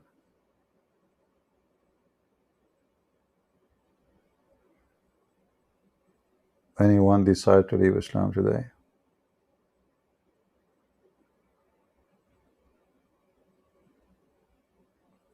Is it true that the most of military started their spiritual journey when they are on a mission? I'm not sure what you are saying. Are you saying like when a person he joined the army, he start being more spiritual? Is that what you are saying? Is that what the point? Just confirm to know what I'm, to know what you meant.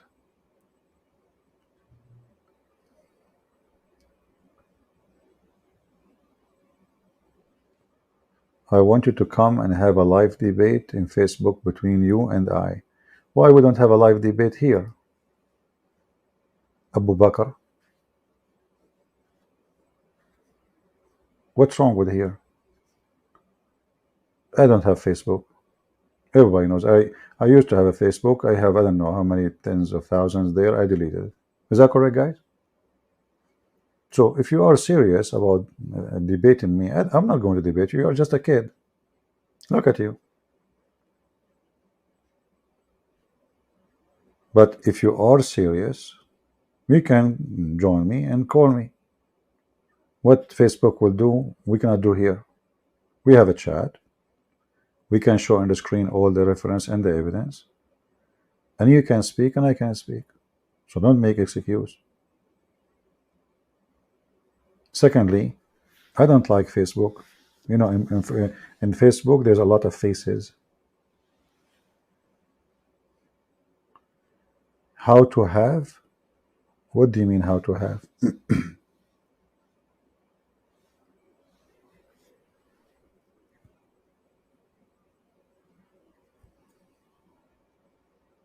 I'm telling you, in Facebook, there's a lot of faces. Look, there is a website. It's called like a foot book. I said, you know what, Fitbook is better because I like to play football.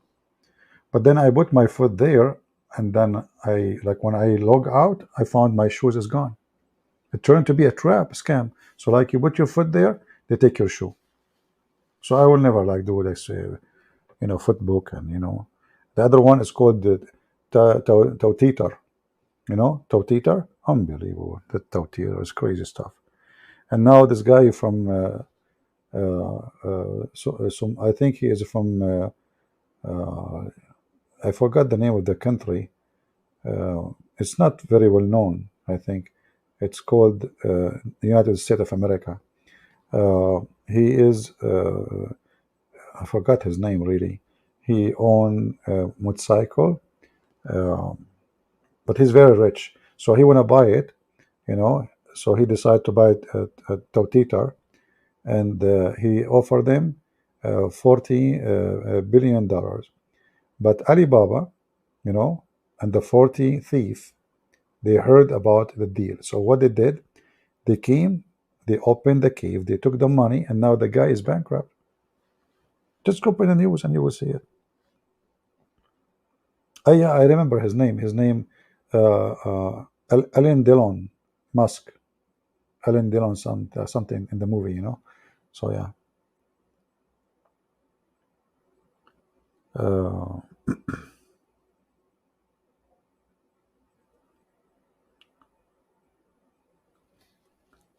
All right.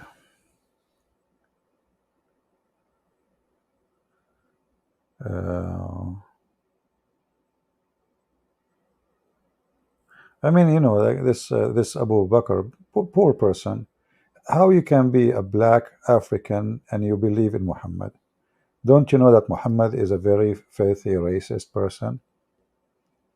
Don't you know that Muhammad, he says that Allah created the white people from the right shoulder of Adam, and he said to them, go to heaven, I don't care. And he struck Adam in his left shoulder, and he created the black people like black ants, like circles, and he said to him, you go to hell and I don't care. So how you as a black person believe in such a garbage religion? You tell me.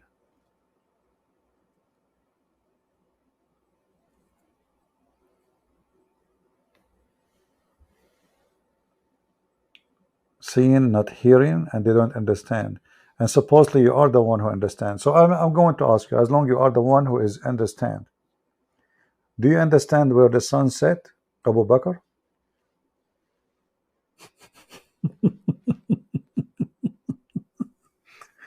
The Quran says the sun set in a spring of hot boiling water. So seeing, not hearing, they are not, neither they do understand. Look who's talking.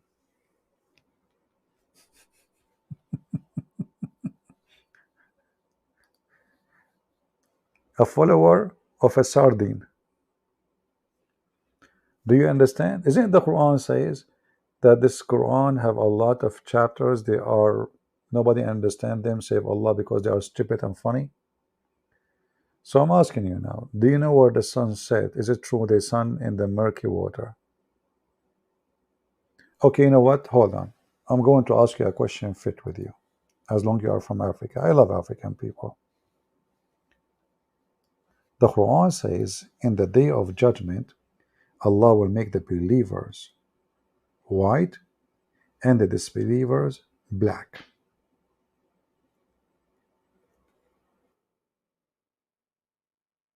You help me now to understand. Is that fair? Is that fair, guys? In the day of judgment, their faces will become black and their faces will become white. Are you there, Abu? Is your God saying that being black is a penalty?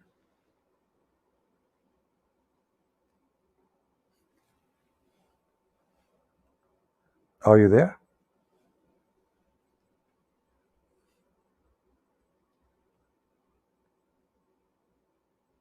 Are you saying that Allah will punish human being and make him black for not believing?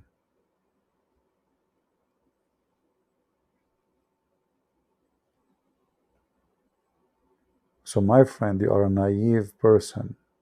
You are stupid actually. You believe in someone, he is racist and he hate the black people. Come to Jesus, my friend. Guys, is it true that the Messiah, he said, the Bible said, for God he loved the world, he sent his only begotten son? The Bible does not say, for he loved the white, or he loved the Asian, or he loved the black. He said he loved the world, all of us. Isn't it true that the Bible says there's no free, there's no slave, there's no Hebrew, there's no Greek, for all is one in Jesus? I mean to that. What kind of God he says such a statement? You know, you see, don't force me to block you. You are just being a kid. I ask you a question. You can call me right now. And if you can expose me in Facebook, you can expose me here. What difference is going to make you idiot?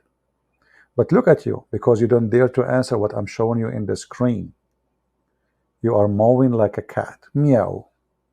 You don't want me to expose you in Facebook? Expose me. Here we go. You know what? You can do this.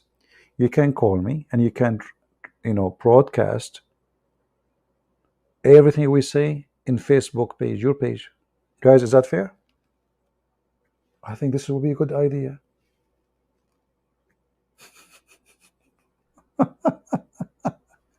What? You want to be in Facebook? Okay, I will go in Facebook. Just call me and broadcast in Facebook, you stupid. What's wrong with you? Broadcast everything we will say in Facebook. I give you permission. Do you want to do it? So now you have no excuse. Broadcast in Facebook, in Footbook, in Assbook, whatever you want. Put your head wherever you like. Just leave my toilet seat alone.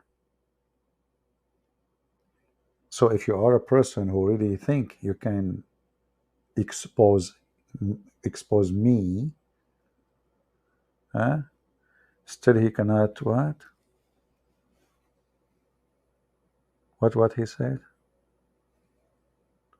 He cannot give any reference? I mean, do you guys see the stupidity? I'm showing him Quran in front of his face and he say he cannot give any reference.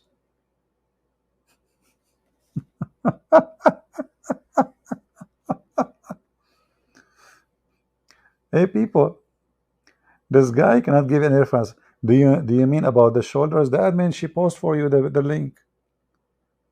And she posts for you the hadith. Hey guys, post the link for him again.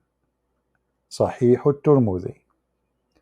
Allah, he struck the right shoulder of Adam, and from it was the white people, and he struck the left shoulder of Adam, sorry, the right shoulder of the left shoulder of Adam, and from it was the black people.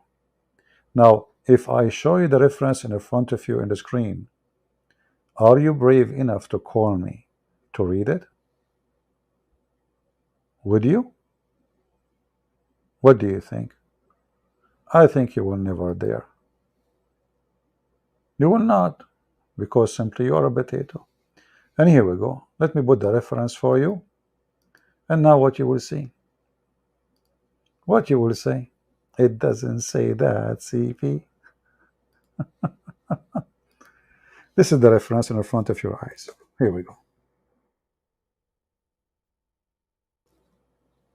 And let us zoom in. And now people will laugh at you.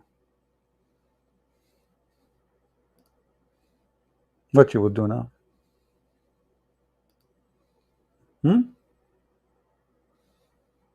What you will do? Let us read together. Allah Messenger, praise be upon him, said, Allah created Adam when he had to create him, and he struck his right shoulder, and there emitted from it white offspring, as if they were white ants. And then he struck his left shoulder, and there emitted from it black offspring, as if they were charcoal. Then he said to those who emitted from the right shoulder, which mean the white ones, you go to paradise and I don't care. In Arabic it says, wala ubali.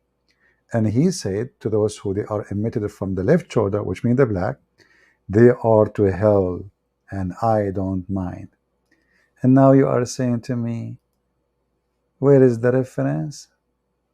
You love Christ more than me? Admin, just to block this guy. Enough of drama. You are just as stupid. You believe and you follow someone he insulted your race. If you respect your mother, you will not believe in Islam. If you respect your parents, you will not believe in Islam. If you respect your race, you will not believe in Islam. You are a racist like Muhammad to accept it, because only racists will accept this. So you are a stupid idiot. Just block him. We don't have time for kids. We gave you too much time. We thought maybe you are a man, but turned to be you are just stupid kid. Until now, he did not give the reference. I love Jesus more than you. You don't even have the name of Jesus in your book. The one in your book, you idiot, his name is Isa, and his uncle is Aaron. That is someone we do not know. Yeah, Isa, how's Aaron doing? Oh, my uncle is fine. Ah, your mother is Maryam, the sister of Aaron? Yes, brother. And who is the grandfather of you? Oh, Imran. Ah, I thought Imran is the father of Aaron and Moses. Yes, I'm the nephew of Moses. I mean, your stupid prophet could not even recognize who is Imran, the father of Moses. He made him the father of Mary. Can you believe it? So now Jesus is the grandson of Imran, the father of Aaron and Maryam and Aaron. Hey, Isa, how's your grandfather doing? Oh, he's doing fine. But you know what? He broke his tooth. Yeah, he was eating walnut. Are you sure he was eating walnut? But or because Muhammad was really not? What a potato. Potato, potato, potato. Potato, potato, potato. Potato, potato. Now, hold on. Sheikh Othman, are you there? Sheikh Omad Al-Othman. Sheikh Omad, are you there? Are you there, brother? Is that, guys, is that him? Is that Sheikh Omad? Or he changed his name or what? Ah, he changed his name now because he have a son. Ah, man, this is him. Send me like an email in Patreon to confirm that this is you. To be sure it's you, so I will make you an admin. Yeah, he is. Okay, well, do you have witnesses? I mean, you are right now doing Lisa. Well, hold on. You could see, this is him. This is him. Lisa, you are doing right now the same what Muhammad he did. There's nobody saw the flying. I mean, he went to the moon. Nobody saw the split. I mean, okay, it's him. It's him. Only one witness. At least bring. You have to bring four witnesses, and they have to be male. So four Lisas will not help you, Sheikh Othman. Sheikh Omad. Sorry, he made a video of Sheikh Othman. Very very funny. Uh, we need four witnesses, and they have to be male. You know. Yeah, we cannot accept four Lisa. Four Lisa, seven Lisa, Mona Lisa. It doesn't work. Don't even try. The funny is, I said to the Indonesian, who wanna teach me Indonesian? Man, I received like 10,000 emails. Zero. Zero. When I asked them not to email me, they email me. I say, please, if you have a question, ask me in the chat. When I say, who want to teach me Indonesian? Man, the volunteers was coming from everywhere. I don't know what to do with it. Email after email. I count all the emails together. It was like 0 plus 0 plus 0 plus 0 plus too many zeros end with 0. I'm really shocked with the volunteer. That's a lot. That's a big number. Too many zeros. Once I was in I think it was the Dominican Republic, and there was like all inclusive hotel, and it's not hotel, it's a resort, it was very cheap ticket.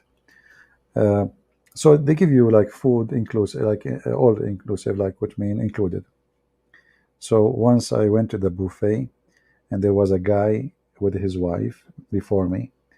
They are speaking Spanish. I don't speak Spanish. So she pointed her finger at the dish, and I took food from that, and she said "ponita." So I taste it. It really tastes good. I love it. So the second day I came to the same restaurant, and the waitress, she came to me, and but it was not open buffet. That one was open buffet. So I told her "ponita." She said, "What do you want, sir?" But she doesn't speak English. She speaks Spanish. But I know she's asking me, "What do you want?" So I said, I made like a round with my hand, like dish, "ponita." So she went, she laughed, and then she went behind the counter and she laughed. And I don't know what's happening. And then she walked by again, and I said to her, "Hey, bonita, where's my dish, bonita?" Yeah, she laughed again. And then she went behind the counter. She came back with a piece of paper at her phone number. I said, "What's wrong with this restaurant? I asked for a dish of food. The waitress, she gave me a number. What?" Then a guy was walking. He walked in the restaurant. He said, "Hey, do you speak English?" I said, "He don't. He speak broken English, like mine. But no. I mean, way, way broken. I mean, you need a lot of the glue to make it work." So I said to him, "Where is my dish, man? All those people, they came long after me. I'm waiting." He said, "What you order?" I said, "Ponita." He said, "What?" I said, "Ponita." I said, "What ponita?" I said, "I order ponita." And then it turned to be that ponita mean beautiful. So this girl, she thought I'm flirting with her. She laughed, she ran, she went behind the counters, she spoke with the girls looking at me, and ha ha ha, and I don't know what's happening. And the poor me waiting for ponita. Then she came back, she gave me the phone number, and I was looking. I mean, should I call this number? Like maybe they speak English. And I look, this number is local. I don't have international. I'm not going to call this number. It's Dominican Republic, you know. So I don't understand why she gave me this number. Like somebody speak English, I can talk to them. The manager maybe. Yeah, it turned to be, there was a date coming because of Ponita. Don't do that in the restaurant. It's in your own risk. Not all girls would do that. You might get maybe she is married. Thank God. If she is married, I would be dead. And she would go call her husband. Do you know what this guy, he said to me? Like, what? He said to me, Bonita. The husband, he would say to her, he must be blind. uh, look, this person is asking me a question. M, your name is romantic, man. You know? Your name is so romantic. Yeah. CP, do you have anything better to do than just make stupid video for popularity? Ah. So you are here because I'm making a stupid video. You must be so stupid, man. You are welcome. Because stupid videos will be attracting stupid people like you. And you just admitted that stupid video make a popularity for people like you. Like, I mean, I will become known by people like you. Man, you just get my certificate of the word idiot. So look, your name is MNM. What is that? Monkey, Nancy, Pelosi? No, Monkey, Nancy. Okay, no. Monkey, none, chimpanzee. I don't know. You know what? Because as long as you are talking about stupid videos and they don't make sense, I will tell you a story. This is a true story. Happened to me. I was there. Once I was walking in the desert of Brazil. Brazil, it's like in the jungle of Amazon of Brazil, that is desert. There's a lot of desert there. And then I saw a donkey, a female donkey, brother. She cheated her husband. This is a true story, by the way. So she cheated her husband. Her husband, Mr. Chimpanzee, is so handsome. His ass is red like yours. Honest to Allah. So according to, I don't want to show you the whole story, but this is just an example of it. So he was asleep over her arm. Another chimpanzee, but he is so handsome, man. You will not believe it, how good looking he is. Fashion, nice shoes, cravat, papillon. I mean, you name it. And not only that, he have iPhone 17, which is not, nobody have it yet, but he's advanced, So when she saw that, he sent her like, he turned the flash like wink, wink, wink, wink, like, wink. So when she see the flash, she went crazy. iPhone 21. Did I say 17 a second ago? This is what Muhammad do. He says 17, after 2 seconds, he make it 21. iPhone 21 is in his hand. So she took her hand slowly from under the arm of her stupid husband. It must be you. And she went behind a tree and she did boom, boom with him, brother. And guess what? She was a Muslim monkey. And then when she came back, she slept over the arm of her husband, Mr. Chimpanzee, peace be upon him. But the chimpanzee was so smart. Not like your Prophet Muhammad, when his wife Aisha, she slept with Safwan. You have no idea what's happening. He sniffed her. Those monkeys, they sniff, Your nonsense. You go into evolution. Look, what the heck? Stop your nonsenses and get serious. This is what your Prophet said. This is what your Muslim says.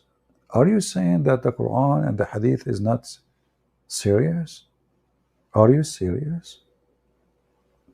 Anyway, let's continue the story. Forget about this guy. This guy is jealous from the very, very top novel, yeah. So during the pre-Islamic period of ignorance, so the Muslim, they think that everybody is not a Muslim. He was ignorant, man. Ignorant. They are the smart. Look at the story. I saw a she monkey surrounded by a number of monkeys. They were all stoned because she had committed illegal sexual intercourse. This is the only monkey in history ever. She had sex, which is illegal. All monkeys in the world, they are registered hookers, which means they can have sex legally.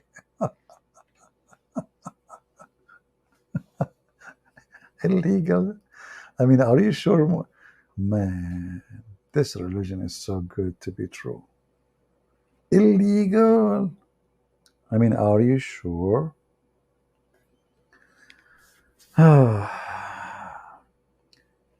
Okay. Get married? Oh, no, lady want to. An idiot? Oh, who knows? Only for language?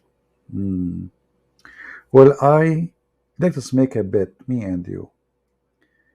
Do you have a wife? Let her call me, and let us see if she speak for me for 15 minutes, if she will like me or not. What do you think? As long you are saying there's no female like me, I want to put that into test. What do you say? In front of everybody. And then at the end, we will ask her which one you like more, your husband or this, you know, very, very, very, whatever, very Christian prince. Admin, just to block him. We don't have time for kids. Who is next? Abdul, if I care for what you say about marriage, I convert to Islam, I will have 4 of your sisters. Right away, boom, boom, non-stop. You know? Hello? Germany? Can you send us truck of a Viagra?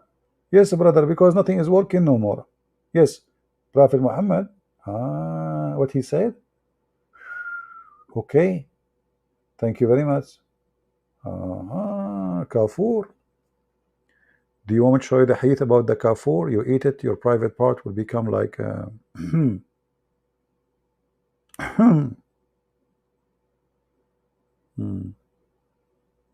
Look what you did. A female just said, I love you. Here we go. The drama started. I fight those people, I block them, and now you open the door. Don't love me. Is it true that Allah don't have left hand? Yes, He don't have left hand. But the reason is not what the Christian people they say to you. I will explain to you why Allah don't have left hand. I don't know if you ever been in the Middle East. You know, in the Middle East, they spank you always from the right side. And Allah, He learned the lesson. He go to the Middle East, He have to come down every day. So if He have left hand, He will not be able to stop the spanking which is coming from the right side. So what He did, He moved His hands to be both of them in the right hand. Now, you might accept my interpretation, and you might refuse it. But here we go. Both His hands are right.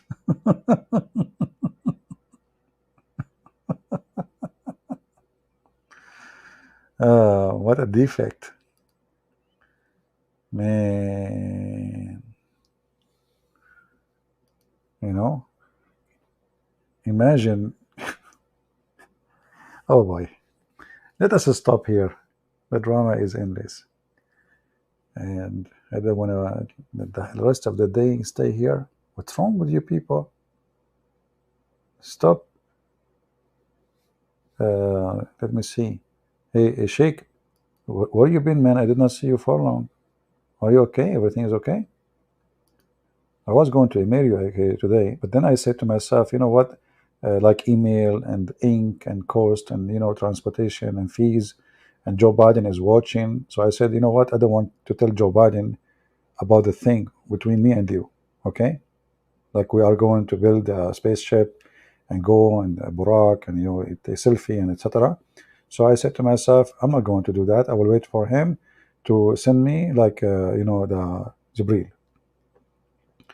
I said, Jibril is very easy. Like Jibril, he stop always in those countries in Europe. Like last time, Jibril, he have a picture with the wall of in Europe. In the Great Wall of China. Oh. Okay, Sheikh, I'm going to come in the third part of the night. Don't shoot me. Oh boy. Allah, He come down every third part. I mean, look, He chose the right place, right time. It's third last third part of the night. Everybody is asleep. Okay, what about the one who is like in love, and he's dreaming about his fiancee, or he don't see Allah. Still, he don't see Allah. Nobody see Allah. So, what the point of this drama? Hmm? Yeah. Anyway, do we have anybody here new? Who is new? Who is here first time? If you are here first time, give us one.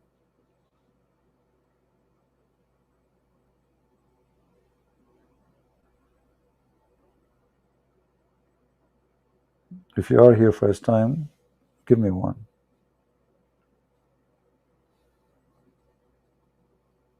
Okay.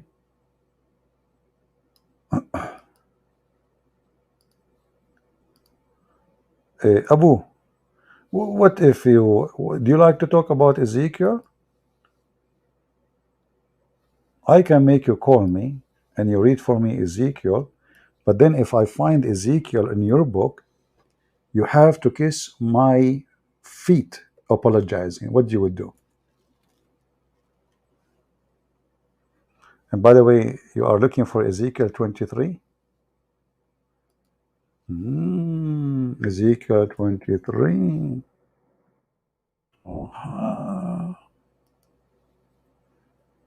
Do you want to talk about it? Okay, how many people here are new?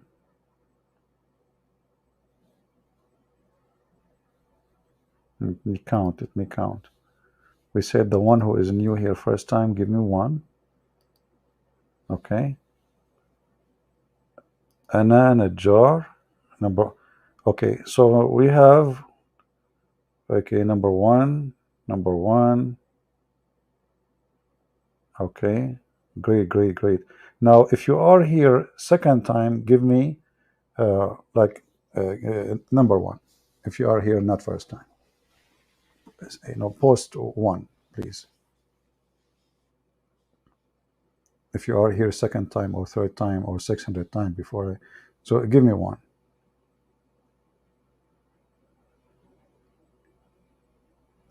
Okay.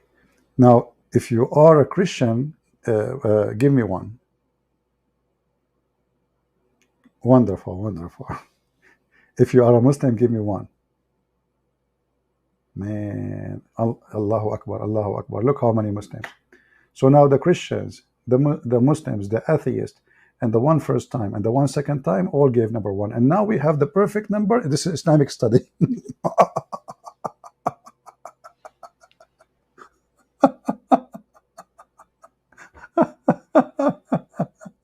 Everybody is a Muslim. Okay, I got it. Oh boy. I know you hate me. I know. Like, how many of you would like to shoot me right now? Just be honest. I mean, come on, just let us, nobody's watching.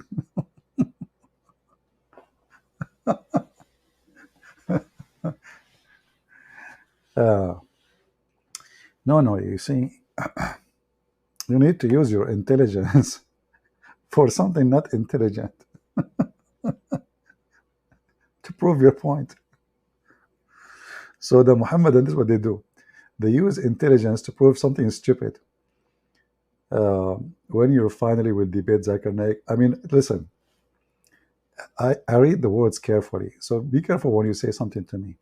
Look at this. When you finally debate Zakir Naik, you just said the word finally. That will be in the judgment day. Zakir Naik, he knew very well that this will be the final time, his final. So he will never do it, my friend. For me, I don't. Anytime, I would love to debate him. Actually, that would be fun. But as you said, it's finally. Finally is the final breed of those people. They will never. They will debate anyone. He is stupid. He is ignorant. He do not know. The second they notice who you are, like Shabir Ali, he agreed for a debate. We set up the date, and then he bought my book from Amazon, and then he sent an email to the TV. And he told them, I am busy with my PhD. And since then, he is busy. He debated 10 times, 20 times David Wood, but he will not dare to get close to me. He knew. Daniel, this guy is a kid. He will never dare even to say hello. You see, they line up to David Wood because David Wood is, it's not a secret. I know some people don't like me to say that, but it's the truth. He is very unskilled in debate. David Wood is very good to make short videos. He's straight to the point. He's smart. But when it's come to debate, is not the guy. And this is why they line up to debate him. Because then he will make them famous. He will support their channel. And there is no benefit from the debate. How I can convince my parents without hurting her feeling. Hey Anna, how are you? Are you Christian, Anna? Can you tell me what do you want to convince your parent, your mother about what? Because you did not say, convince her about what. If you don't mind. By the way, after we finish, I will make this podcast private so people can download it, those who share the videos. It's not going to be private. It's going to be enlisted, so you can have the link in Patreon. So Anna, is your family Muslims?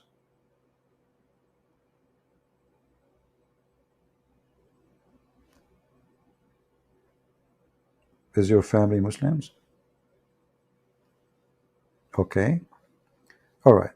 You see, hurting the feeling of somebody is not, it's very hard to speak about religion with anyone without hurting the feeling. The second you say Muhammad is a false prophet, you are going to hit the nerve. So maybe if you don't want to go that fast, ask questions. Like, look, here we go, this video here, this guy is a question about Gog and Magog, and even Muslim sheikhs, they say this is going to be true. So don't make it like you are trying, to force them to convert or, to believe in something. Give them the questions. Let them think about the questions. Show them how I'm showing as an example today. Muslim cleric, they are themselves questioning the Quran. All right? And I know, for sure you love your mom and you don't want to hurt her feeling. But for me, salvation is more important than the feeling. Which one is more important for me? Hurting her feeling or saving her? For sure, saving her is more important. And I'm sure she loves you and you love her. So try maybe slowly by sharing videos, sharing ideas, sharing stories, sharing questions, without making it like you are hitting directly. And see the response, see the reaction. And based on that, you can decide how and where you go. Like, when we have a speech with somebody, we try to study the person. But in your case, because she is your mother, so you know her already. You know where you limit, you know what will hurt, you know how fast she get upset, you know her. So based on this, try to deliver the message to her.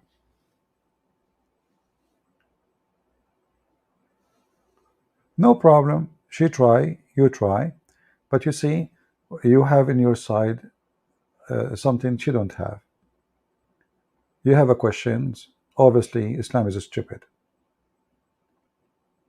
Like Gog and Magog, the sun set in murky water, in boiling water. Who is going to believe in that?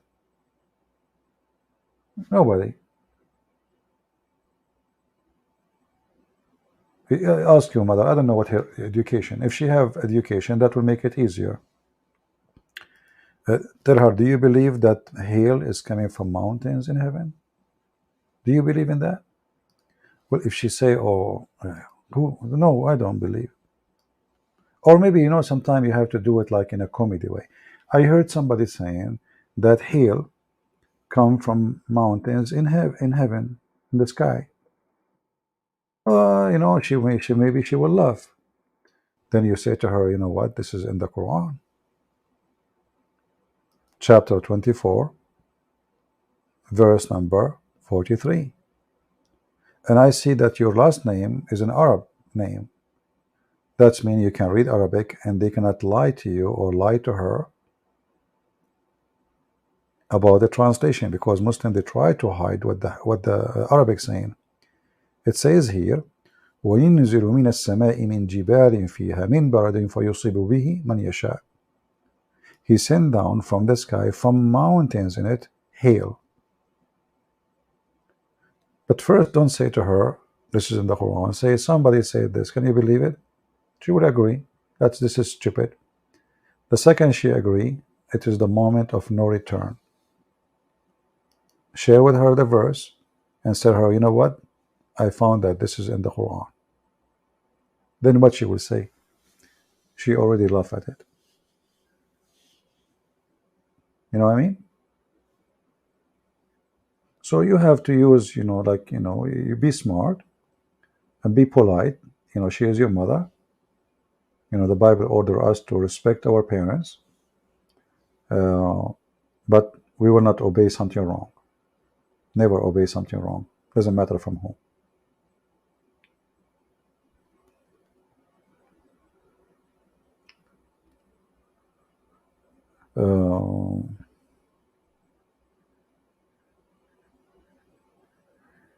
Any other question?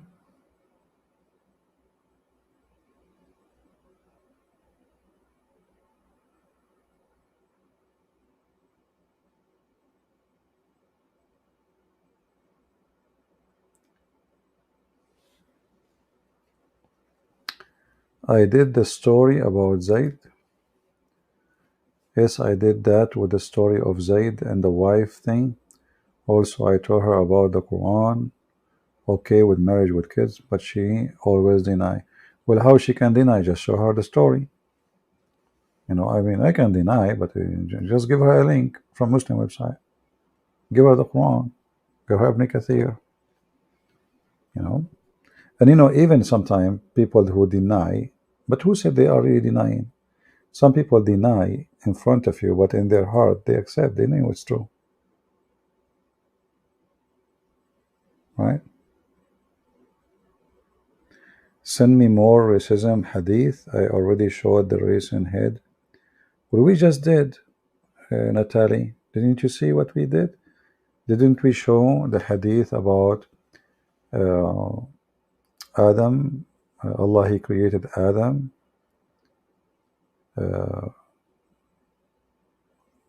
And He hit him in his shoulder, right? We did.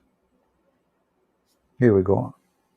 This is at Turmudi, and the link that posted by the admin many times. This is very racist.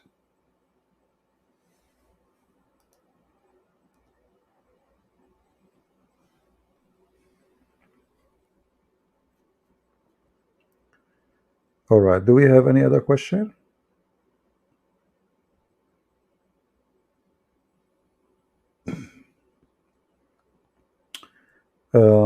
Muslim. Okay, you want to talk to me? I need to go. I cannot stay longer, really.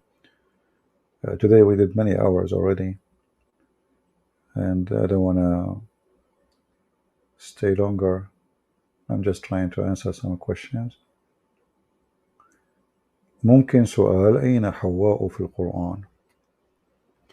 So Amelia is asking in Arabic, where is Eve in the Quran? Yeah, there is no Eve. No Eve. The Quran just refers to a wife. Adam, he have a wife. That's it.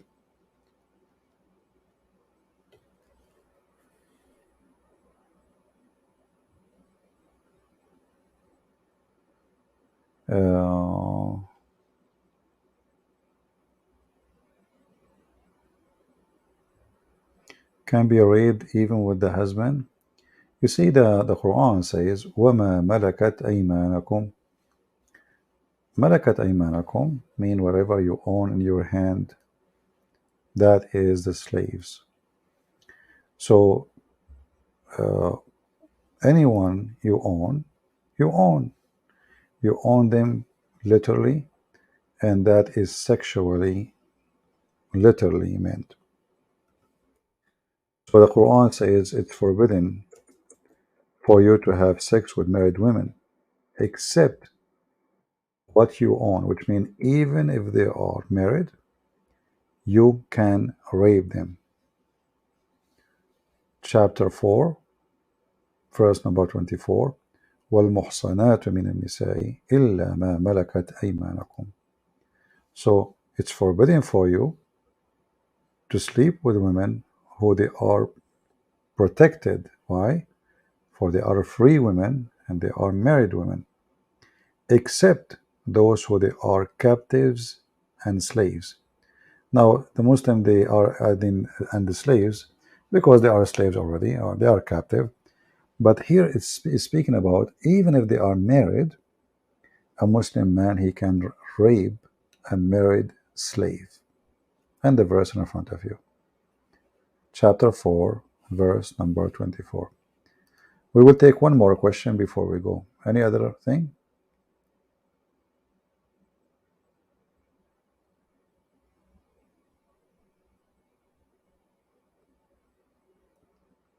One more question.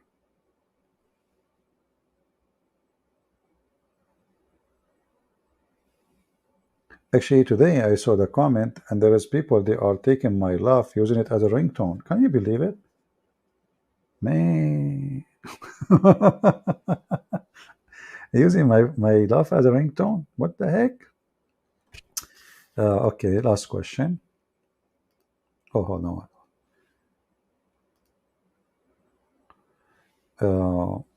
CP Shia worship Ali and his sons Hassan al-Hussein, but they are not in Quran. Why? Well, first of all, Shia don't just worship Hassan and al-Hussein and Ali. They worship the whole family, including Muhammad too. You see, the Quran says that Allah, He sent Muhammad sirajan mudiyan. Shia, they will take it as as something literally. Something literally, he is a lamp. And then they give interpretation for the verse, saying that Muhammad and his family, all of them, they are made of light, and they used to be in the forehead of Allah. And then Allah, He sent them down to the earth. So they look like a human, like us. They have a blood and flesh like us. But this is not the way they are. They are made of light. And for sure, we can go like way farther with details. But just to make it simple, Shia, they have totally different interpretation of the Quran. And I don't blame them, because the Quran itself says that this book have inner meaning and outside meaning. And then the Muslims, they are now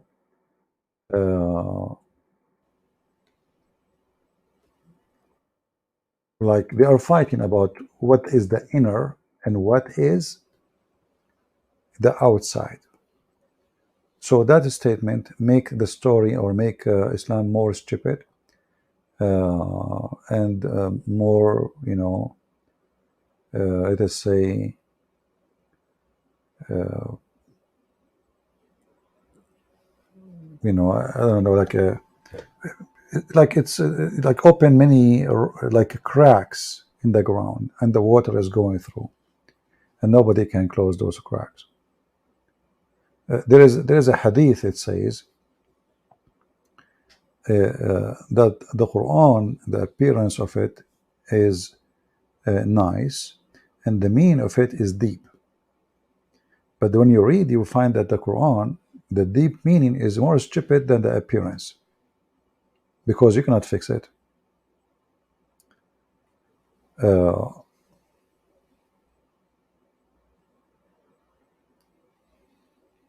And every sect of the Muslims try to make something new out of the interpretation.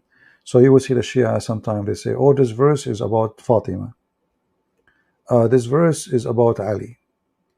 Oh, this verse, even though Ali is not there, as you said, Fatima is not there, Al-Hassan is not there, but now because Muhammad, he gave them the opportunity to claim inner meaning, which is nowhere to be seen, and to come with a meaning nobody can see and nobody can read.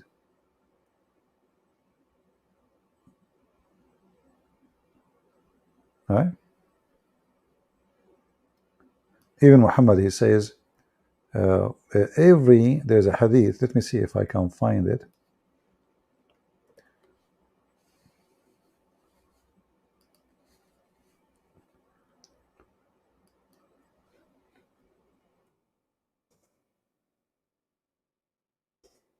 I don't know if I will find it on this website. Oh,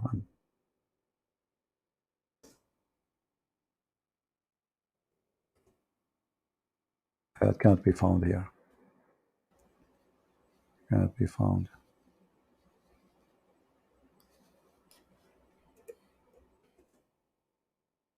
Oh, found this one.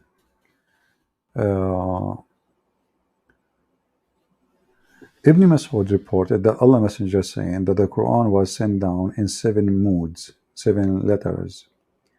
Every verse, it has an external and internal meaning, and every interaction has a source of reference. And now you get dizzy. So now the Muslims, they start, everyone he can create his own meaning. Everyone he can come with his own interpretation. Well, their prophet says that, what you can do about it? You know, there's inside and there is outside. And that is the Shia game. The Shia, they love those things. There's inner and there's outside.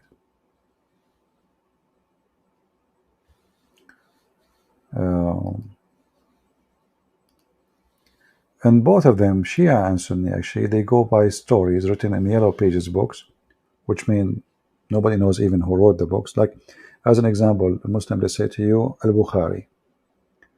But nobody have the book of Al-Bukhari. The book we see published in the internet, this is supposedly student of a student of a student of a student of a student, whatever. They claim that this is from Al-Bukhari.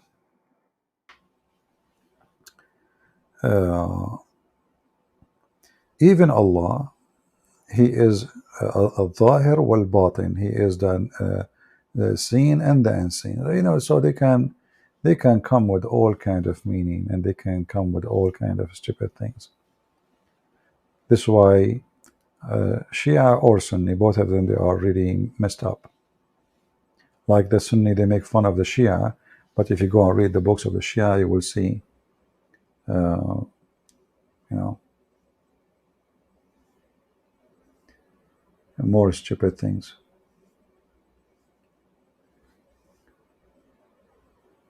All right. AG is upset from me. He's a Muslim. I wonder why. I thought the Muslims, they like me.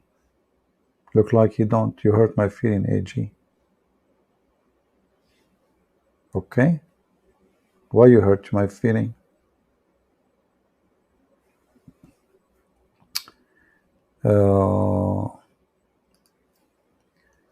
Henry saying, Jesus says Christian cannot hit back while being bullied or hit, but if there is a thief come into the house, we should defend our family. If need, kill them to save our family, right? You know, people, they understand what Jesus said. You see, if I say to you right now, if somebody hurt me, you call the police. Somebody want to hurt you, call the police. Am I saying to you don't defend yourself? I never say that. I'm saying to you, be civil and protect yourself, because you might end in jail yourself. Call the police. And then whatever happened, after you call the police, you are the one who called the police. You are the one who asked for them to come. You have a proof of that. You are the first to call. So when Jesus said in the time of the Roman, there was a law. If you hit a person in his right, right cheek, there's like sometimes there's a crazy law. It doesn't make sense, right? So it's okay. He will not go to jail. But if he hit you in the other cheek, he will go to jail. So to stop the violence, give him the other cheek. He's not saying to you, let him beat you. Nowhere he said that. He is saying, be wise. Now, if he did beat you, you will go to jail. He will go to jail. So call the police. Otherwise, Jesus himself, he said, the one who don't have a sword, go and buy one. And sword is a sword. It's not something to make a cake with it. They said to him, we have two. He said, this is enough. So the Bible, all of it, approve you to defend yourself, to defend your honor, but don't approve you to be evil. You cannot fight evil by being evil. You know what I mean? But nowhere in the Bible, my friend, says that even somebody can bully you. Jesus said that the one who disrespects the Bible, he said, clear your sandal from their dust and don't throw the jewel of God to pigs. So who said to you, you cannot respond and you can let them bully you? Nobody says that.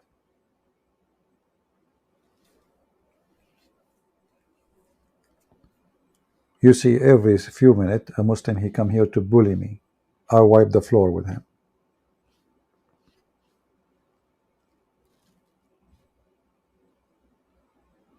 I use his own logic against him.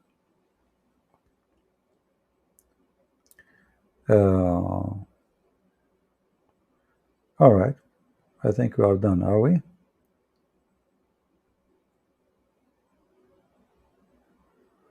Is it known where?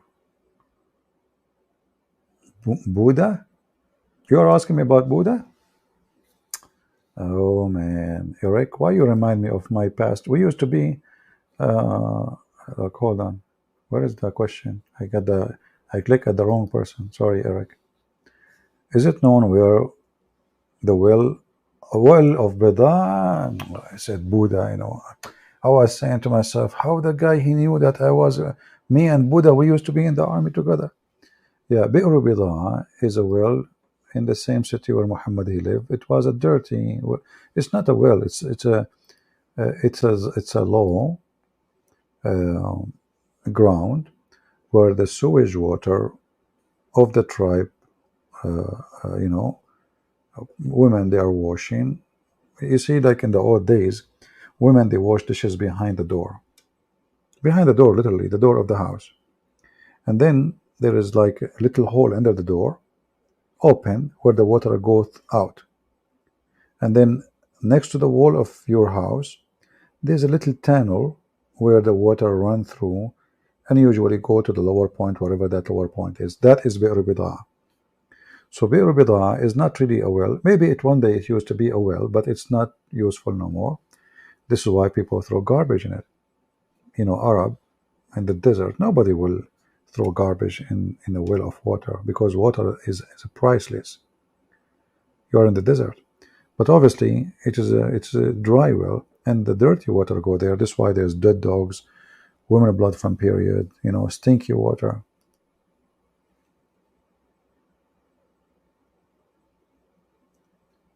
CP make peace but will not be bullied. Oh, okay. Making peace will happen if you stop the bully from bullying people. Because, do you know, like when somebody bully, there is many people they cannot handle it. There are some kids even they commit suicide from bully. So yes, you stop the bully to make peace. There's people, somebody have to stop them. Otherwise, they will bully everybody. They will hurt many children or even many weak ones. Usually, bullying is something happen against someone is weak. They take advantage of him. You will not find somebody bullying someone is powerful. They will go and try to bully someone is weak. Or we can find bully in the internet where you don't see me, I don't see you. But literally, uh, you will not. Nobody will dare to bully someone he is, very powerful, strong in the street. Nobody will dare to bully a criminal. Nobody. They go after a nice person, sweet person, peaceful person, a short man. Someone is weak. Someone he have somehow a weakness, or he have a weak personality. He's very peaceful, very nice, very friendly. So they take advantage of him and they bully him. This is what bully is about. So bully usually happen because nobody stand against evil one.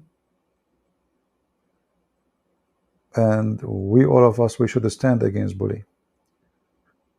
Because if you see somebody doing that to somebody, he might do it. Those people, they can do it to your kids. They can do it to you if you are weak. The one who watch injustice and he do nothing about it, he himself is partner in the crime.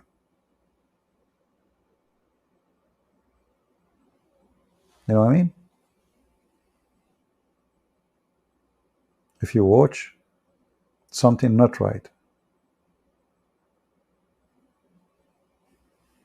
you are part of it. If you see a woman, she being raped, and you make yourself that you're seeing nothing, you are a rapist. Because you decide not to do anything about it.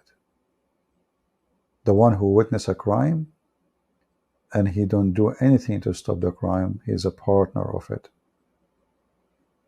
This is the truth.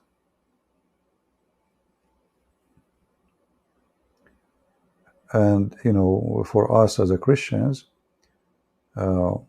we shall not be false witnesses, we shall not be evil witnesses, and we shall not stay witnessing someone is weak, being defeated, killed. When I stood beside Ukraine, well, Russia is supposed to be a Christian country. Why I want to stand with Ukraine? Because they are not the one who's attacking. A powerful army attacking a weak, poor country. Where is the honor in that? Where is the dignity? What is the purpose? This is a bully. This is a bully, the act of bully. A big guy is bullying a small guy. Right? So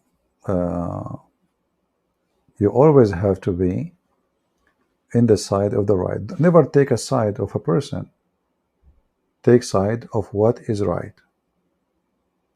Don't stand with someone because just he is a Christian. If I see now a Christian person, he is being unjust to a Muslim person, I'm not going to support the Christian who is unjust. I will side with the Muslim because this is not right. This is our faith. We don't support evil.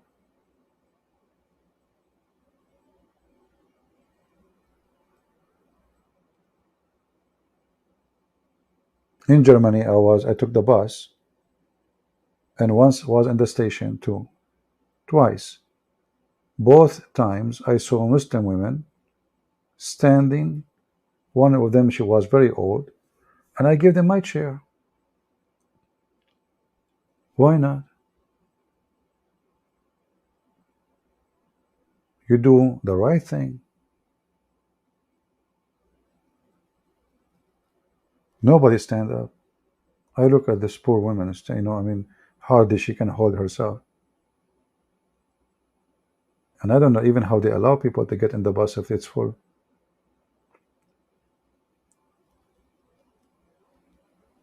In the bus station, this was like long distance bus. There was very heavy rain, and this woman, she was sitting. She went to check, I think, the number, the time. They put a new paper in the wall. She went. Her chair is gone. And even though you are in Germany, but there's no, like, there's a small cover for the rain. The rest, everybody is outside. So I gave her my chair. This old woman, I don't know her. I have no idea, but she is dressing like a Muslim. I gave her my chair. Why I will not do that?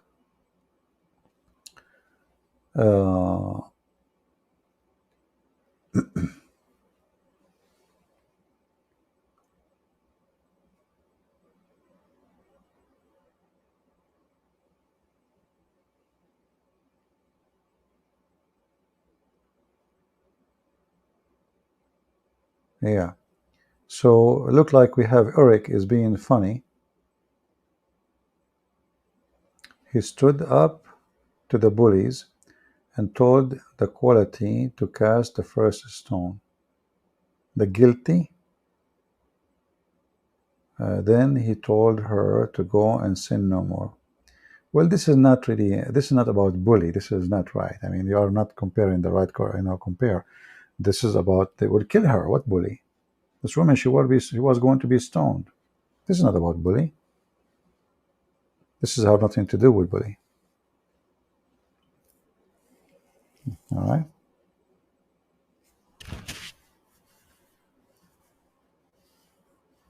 Did Muhammad he have a daughter? If you ask me, my belief, no. This guy, he cannot have kids. If you ask Muslims, they say yes. But everything proving that he cannot have kids. He cannot.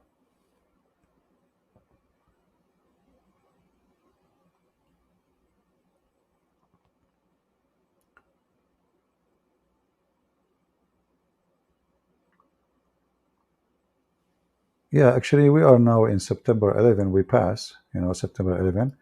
But look like people, they forget about it. Even U.S. media, they try to ignore it this year. They never mention it. You notice that? Like, as nothing happened. And, I did not find in Google any post about September 11. I don't know if this is from my side. But anyway, September 11, my friend, is happening every day. And there is a lot of crimes happening in the name of Islam. Terrorism is not only in the street. Terrorism is inside houses. When you beat your wife and you say, I am following Allah, that is terrorism. You terrify your wife so she will obey you. That is terrorism inside the house.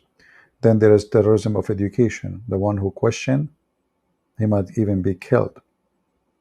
The one who questions religion, the one who questions ideas, the one who questions the president. This is the Middle East. This is Islamic countries. So all of Islamic countries based on terrorism. Who dare to question the president? Who dare to question the army? Who dare to question the prophet? Nobody there. It is terrorism system. If you allow people to have a freedom, then we will know who believe, who don't. And then you will see different country,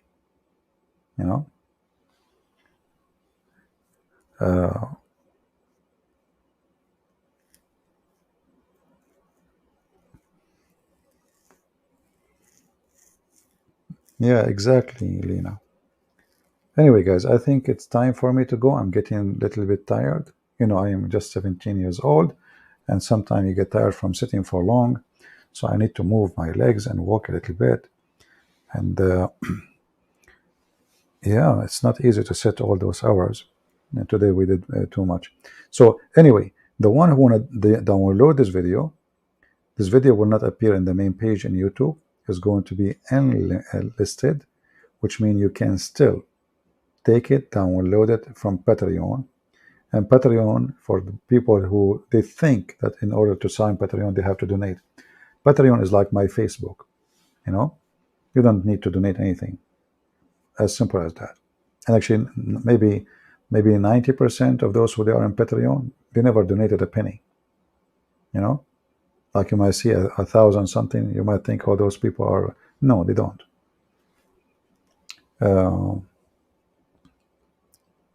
Yeah. Anyway, thank you very much, guys, for being here. And we pray that the Lord will always guide us with wisdom, and we think deeply, and we will be good to our family, good to your wife, good for your children, good for your sister, your brother, good in forgiveness, so you can receive forgiveness. Remember something very important when they asked the Lord how we pray. When He told them, our Father prayer, the most important thing in the prayer is not only we thank the Lord for our bread, for His gifts, is forgive to us the same as we forgive to others. So maybe I should make special time for this, because many of us, we suffer because we don't learn how to forgive. When a human being, he don't want to forgive, he live in pain, and the pain will stay with you for a long time. You might be hurt by someone, a family member, maybe your wife, maybe your husband, maybe your son, maybe your daughter, maybe whatever. If you don't forgive, you will live really in pain. So when the Lord, He taught us to forgive, He was doing two things for us. He was releasing us from our pain. In the same time, He is giving us forgiveness, because then we deserve to be forgiven. If we are not willing to forgive, why you are asking for forgiveness? You don't believe in forgiveness. So those who forgive, they will be forgiven. Forgive, but don't forget. We are not asking people to forget. There's a huge difference between forgive and forget. We learn from our experience. We get wiser. We don't forget, but we forgive. Like, don't be fooled twice. You know what I mean? Don't be fooled twice. So forgive, but don't forget. No. Forgive, and so the pain will go. But at the same time, learn from the experience which happened to you, because you don't want it to happen again. In order to prevent what happened yesterday, then you should avoid it to happen again, right? And most, by the way, things which people hurt them bad, that they have expectation, and when you have expectation, you will get hurt. If you do something nice to a person, you have all what you had is expectation. Then this expectation never happened. You will be hurt. So don't give with expectation, give with love. If you help with love. If you give with love, and never think of the expectation. I want return, because then you are being selfish. And then when the expectation which you are wishing for never happen, you will be in pain. You will think, oh, I was investing in the wrong place. This is like a business for you. You are not being Christian. But this is like, speaking of the Bible is very deep. It's not like the stupid story of the Quran and, what Muhammad is saying, This is very, very serious. The Bible is a spiritual book. It's a healing book. And the words of the Messiah cannot be compared with anything. We see, especially like this, such a silly, stupid Quran. But always, all of us, sometimes we put ourselves in pain, because even sometimes people, they enjoy pain. Some people, they cannot even live without it. Some people, they have to cry. They want to cry. They cannot even live without it. So if you are that person, you need to fight it. You need to, see why it's happening. Because, my friend, you cry, you don't cry, nobody care. Nobody even care. You cry. You are sad. Nobody care. Nobody, if even if you are dying, nobody even feel you. Even the one who loves you. But what they can do about it? So nobody can help you as much you help yourself. You fight your sadness.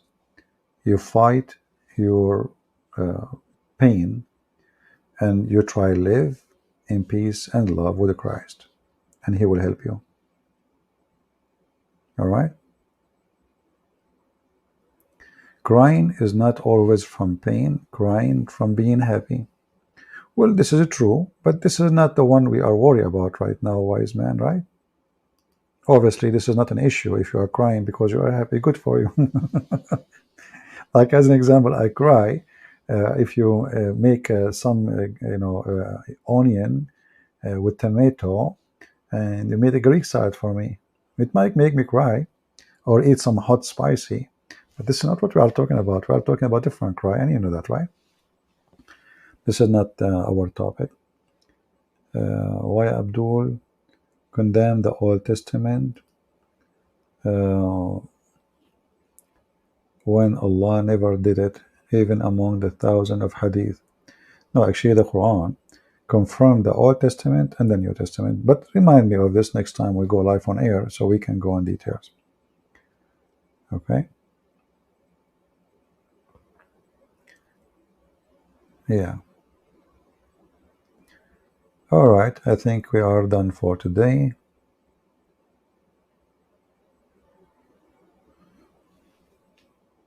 Yeah, exactly. Anyone see in Google 9/11? You see this Joe Biden? You see those Democrats, what they are doing? They slipped over it as it never happened.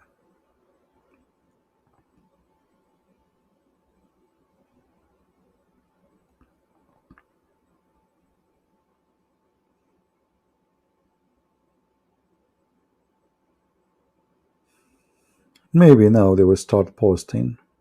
We will see.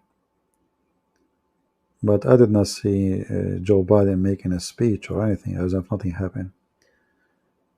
Anyway, I cry because of CP. I always die of loving. Okay, Natalie. Now, thank you very much for saying that. Your family is going to sue me if something happened to you. They will take your text as a proof in front of the judge. They say, okay, this guy, look what he did to our daughter. She went there. She was perfectly fine. She entered the chat room to YouTube. She was healthy. She have a good heart, etc. And then she, what? She died laughing. Thank you very much. And now I have what? Your dad will call me and what you did to my daughter, she died laughing, and you enter your bedroom, you find like your mouth is open and you're ha ha ha. Come on, don't do that. You know, admin, delete this comment, delete it, because they can use it against me as in the court of law, brother. All right. I hope nobody witnessing this. You are a 9/11 survivor. Okay, my friend, God bless you. Happy for you. Uh,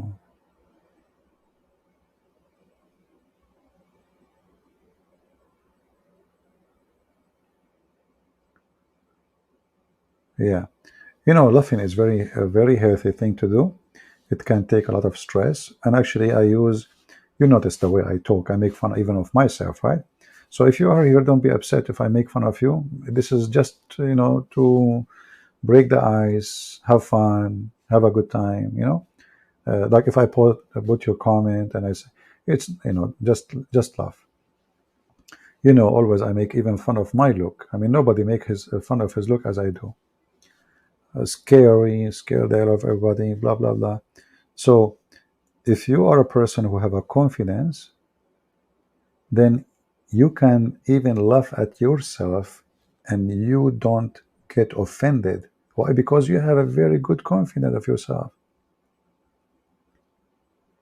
If you don't have a confidence, then anything will hurt your feeling. Right?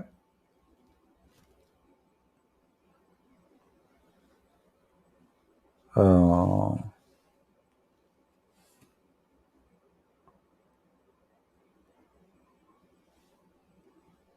Hakim Aziz. Okay, Hakim Aziz. Admin, why you don't block this Hakim Aziz? He is spamming the text. He's just a kid. Just block him. Why you want to give yourself a headache? Just being stupid. Be careful. If you are here just coming to be bully, we will block you. Take 2 seconds. Block him, Lisa.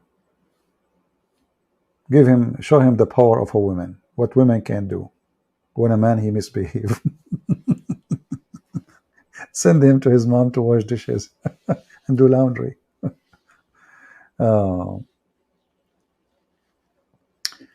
Joseph Anderson, you want to debate me? Oh, sure, Joseph Anderson. Yeah, and your name is Joseph Anderson. I mean, you must be a Muslim. Yeah, I believe you. I mean, you can't even be honest about your names.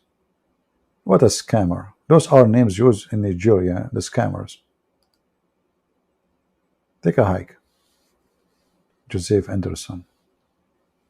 Are you sure you are not Prince Charles? You look like him. You know? I thought you are busy now. You became a king. What are you doing here? I'm really disappointed. We made you a king yesterday. You come to chat room the day after? From Nigeria? You know? What's wrong with you?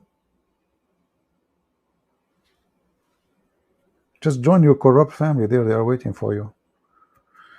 Anyway, guys, I got to go. I want to say thank you all for being here. Again, this video will be enlisted in Patreon. And you know why I will do it enlisted? Because it hurt. So you can download it, and you can cut it pieces if you want, and you can share it again. Are we good to go? Thank you very much, all of you, for being here. We pray to the Lord that all of you will stay in good health and wealth. We pray to the Lord that the Lord will open the eyes of the Muslims. We pray that the Lord, He will bring peace to this earth. We pray for the poor. We pray for the sick. We pray for whoever need a prayer. Pray for others, so others will pray for you. And the power of a prayer in Christianity is very well known. You know, when people, they pray to each other, that is, regardless if the prayer will happen or not, it's a sharing of love. Let us say I pray for you now, and my prayer did not happen, but I ask for it did not happen. Still, it's a wonderful thing to do, for this is a network of love, a big family, loving each other, praying for each other, feeding for each other. So this is what the Bible says: love each other, for love never fail. Thank you all for being here. May the Lord bless you. And until we see you soon again, Christ is Lord. Islam is a scam, and we prove it every day. Take care. Bye-bye.